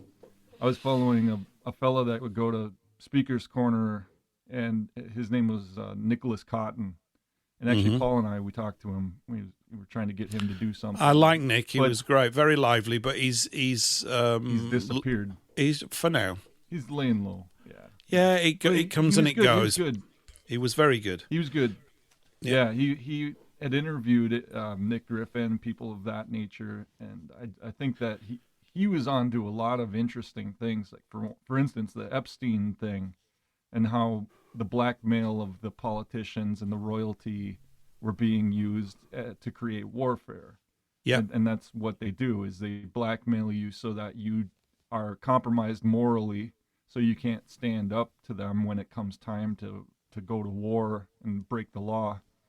It's like honor among thieves eventually, because you're so engrossed in your own desires that you get trapped. You know, it's very devilish what goes on with that. Yeah, he was doing a documentary with the first victim to come out, Maria Farmer, and he was going to put out. He had all the material for a documentary, and I'd like to see it someday, but it got quashed and never came out. What Nick was exposing with that. But it's just interesting stuff. It is. What's your view, Paul or Patrick, of David Curtin? What do you think of him? Who's he? He is the half-caste chap. I think his father was West Indian and his mother was English. And what was he? I don't know what his party is, but what he comes out with is a lot of common sense. And he's an ex-teacher. Hang on, I'll tap in David Curtin and find out what his party is. I just remember that Nick Cotton. He had you mentioned trigonometry, Paul. Yeah. There's a guy that's part of that. I think his name is Andrew Gold. He really Nick didn't like Andrew Gold. No. Well, Andrew Gold's very popular, but I'd be with Nick on that for all sorts of reasons. Yeah. I mean, he's got a massive profile on YouTube. Like his videos get sort of 150,000 views in 3 days. This kind of thing. Maybe we need a television studio, Eric. I mean, we need to get cameras, and then we can just grin at the camera all day. I mean, even though I'm a Guinness, much prefer this for all sorts of reasons. But it depends what you want to reach people for. I mean, I've always got this little fight going on inside, and fight's the right word probably, or this sort of pulling in two directions of, and I don't know which is the right one, so maybe you have to cover both, of seeking to find a way to appeal to huge numbers of people somehow. And I'm wondering, is that just a vain thing? You just think we could get millions of people behind something? But the thought is extremely stimulating. And then you think, well, millions of people who, what condition are they in? And that's the issue. It's like, what condition are people in, really? I keep stumbling across really basic sorts of errors that people make, and I'm taken aback. You're like you want to be like a shepherd leading the sheep flock into the green pasture. Yeah, if I'm fit for that or whatever. I mean, it's like, or you know, find everybody one that will lead. Yeah. Yeah. I go back sorry, coughing again. I go back really to that thing that or one of the things I go back to is that thing that Buckminster Fuller said when he got that letter from that little lad who said, "What do I do?" And he said, "When you see something that needs doing that nobody else sees, do that." That's you being, what did Buckminster, a local universe organizer. And I quite like that, you know. I mean, and I think on a small level, you know exactly what to do. As it gets bigger, it gets massively complicated. And Eric, what you were saying about communism, you know, we will organize everything centrally. That's, you know, we've all got that in us as blokes as well. There's no point saying that you don't, because it's just true. It's part of your will to power. I mean, one of the reasons why this nation, I can't speak for all the others, but it appears to be the same. One of the reasons why this nation's all over the shop is that nobody's got any willpower. None. Hardly any in the position. They don't go, this is what we're going to... There's no sort of affirmative communications. Now, of course, the danger with that is... They don't stand to inherit anything. No. It's like they've been disinherited and they're out of the family. Yeah. It's kind of that notion. It's like you've been punched in the gut and by someone you loved and thought you could trust, a friend. Yeah. I think a lot of people are in that situation, and they need that acknowledgement and that friendship that's missing in their life. It's hard to put it to people, but there are a lot of people out there that are down on their luck, you know, in debt and in bad health, just physically and spiritually. And I guess reaching out where you can, the little things, like there are plenty of great saints that just did little things that didn't end up going out and converting masses of people by, you know, marvelous acts. They did things where they could and stood up when they had a chance. Like, you know, you have these early martyrs in the church that stood up to the people who wanted them to sacrifice to idols. And they, you know, for not sacrificing to a piece of wood, they end up getting tortured to death in front of a large crowd. It's like, well, you know, what kind of madness are we dealing with? What kind of devilish, you know? Well, I mean, it's like the capacity to understand. I mean, when you're, my take is, you know, when you're asking, the question marks the guide. It's not necessarily the answers, but it's the willingness to keep asking questions with a good heart if you can maintain it. Because you won't always get the right answers or the answers that you're looking for. But it goes that way. You're on a path. And the only person that can really look after your own soul is you. And if you link up with other people that are also doing the same thing, you know, the old chestnut of individual responsibility, that's where we want to live. You want to live with responsible people who, in the main, do what they said they were going to do, and what they're doing is good stuff. And we do know what's good and what's bad, you know. So, like we were saying earlier, you know, some blokes suddenly decided that everybody's got to get blown up. Why? Yeah, well, why? Because we've got a real thing called the common good. There is such a thing, but it's always directed and misdirected. Yeah, there's a sense, there's an atmosphere, and there's so many. You're right. There's so many things that have borne down on it. You know, one of the things that we're coming towards the end here, so I'll keep this short. But I was on with Ria on Sunday in the last hour. It was a lot of fun, actually. She had a question that she was running by all the hosts, which was, you know, she was saying, have the banks actually been good for us? You know, because it was meant to be a provocative question, which I like. These are really good sorts of questions. They really get things going. You know, because without all their loans, things wouldn't have...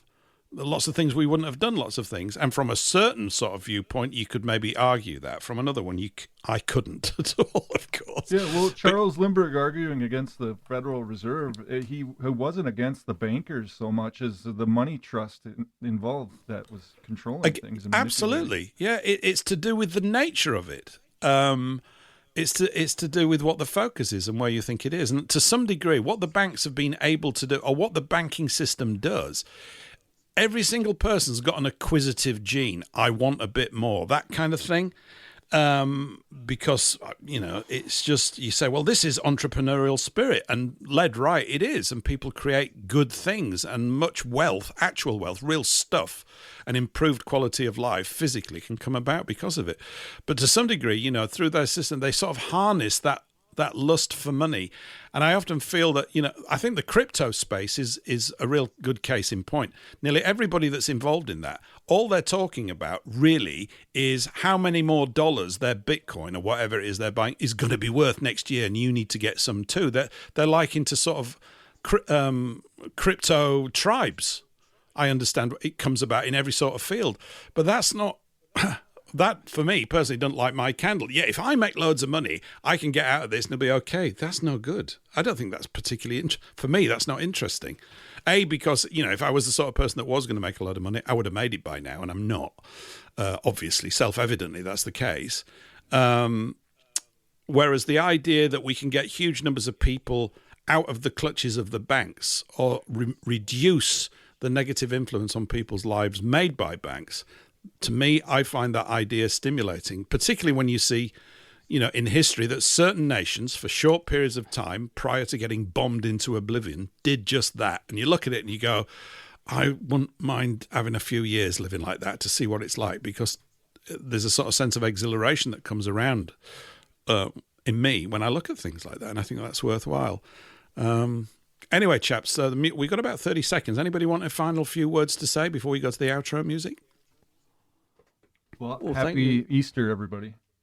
Yes, happy Easter and Happy New Year from the first. Hey, you know what? I said at the beginning, we never talk about what's on the picture. We never got round to talking about why the 1st of April is the beginning of the year. I had a whole article to read, but we just blathered about all sorts of other things as well. So Happy New Year to everybody in terms of certain things. It's a big discussion, is that one as well. But the mucking about with calendars and clocks and timing and all that kind of stuff. Bloody hell.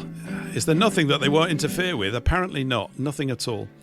Thanks everyone for being here this week. Thanks to Helen, who's currently not here and listening to this, but I'm going to be in touch. We'll try and get Helen back on, hopefully with a slightly improved audio quality. Yeah, it was fun, that, wasn't it? And you ought to get in touch, actually, Eric, with regards to your book. She'd probably be able to say a lot of things that you might find useful. Yeah, it'd be really good. Thank you. I'd like to get in touch with her, yes. Yeah. Shout out regarding as well Food for Thought Radio. If you go to www.fftradio.com, you might see a new website that's there. We're still fighting around with some domain name servers, which is awfully boring, irritating technical stuff, but there's a new site there with a live chat room. There's not much life in it just yet because these are early days, but there we go.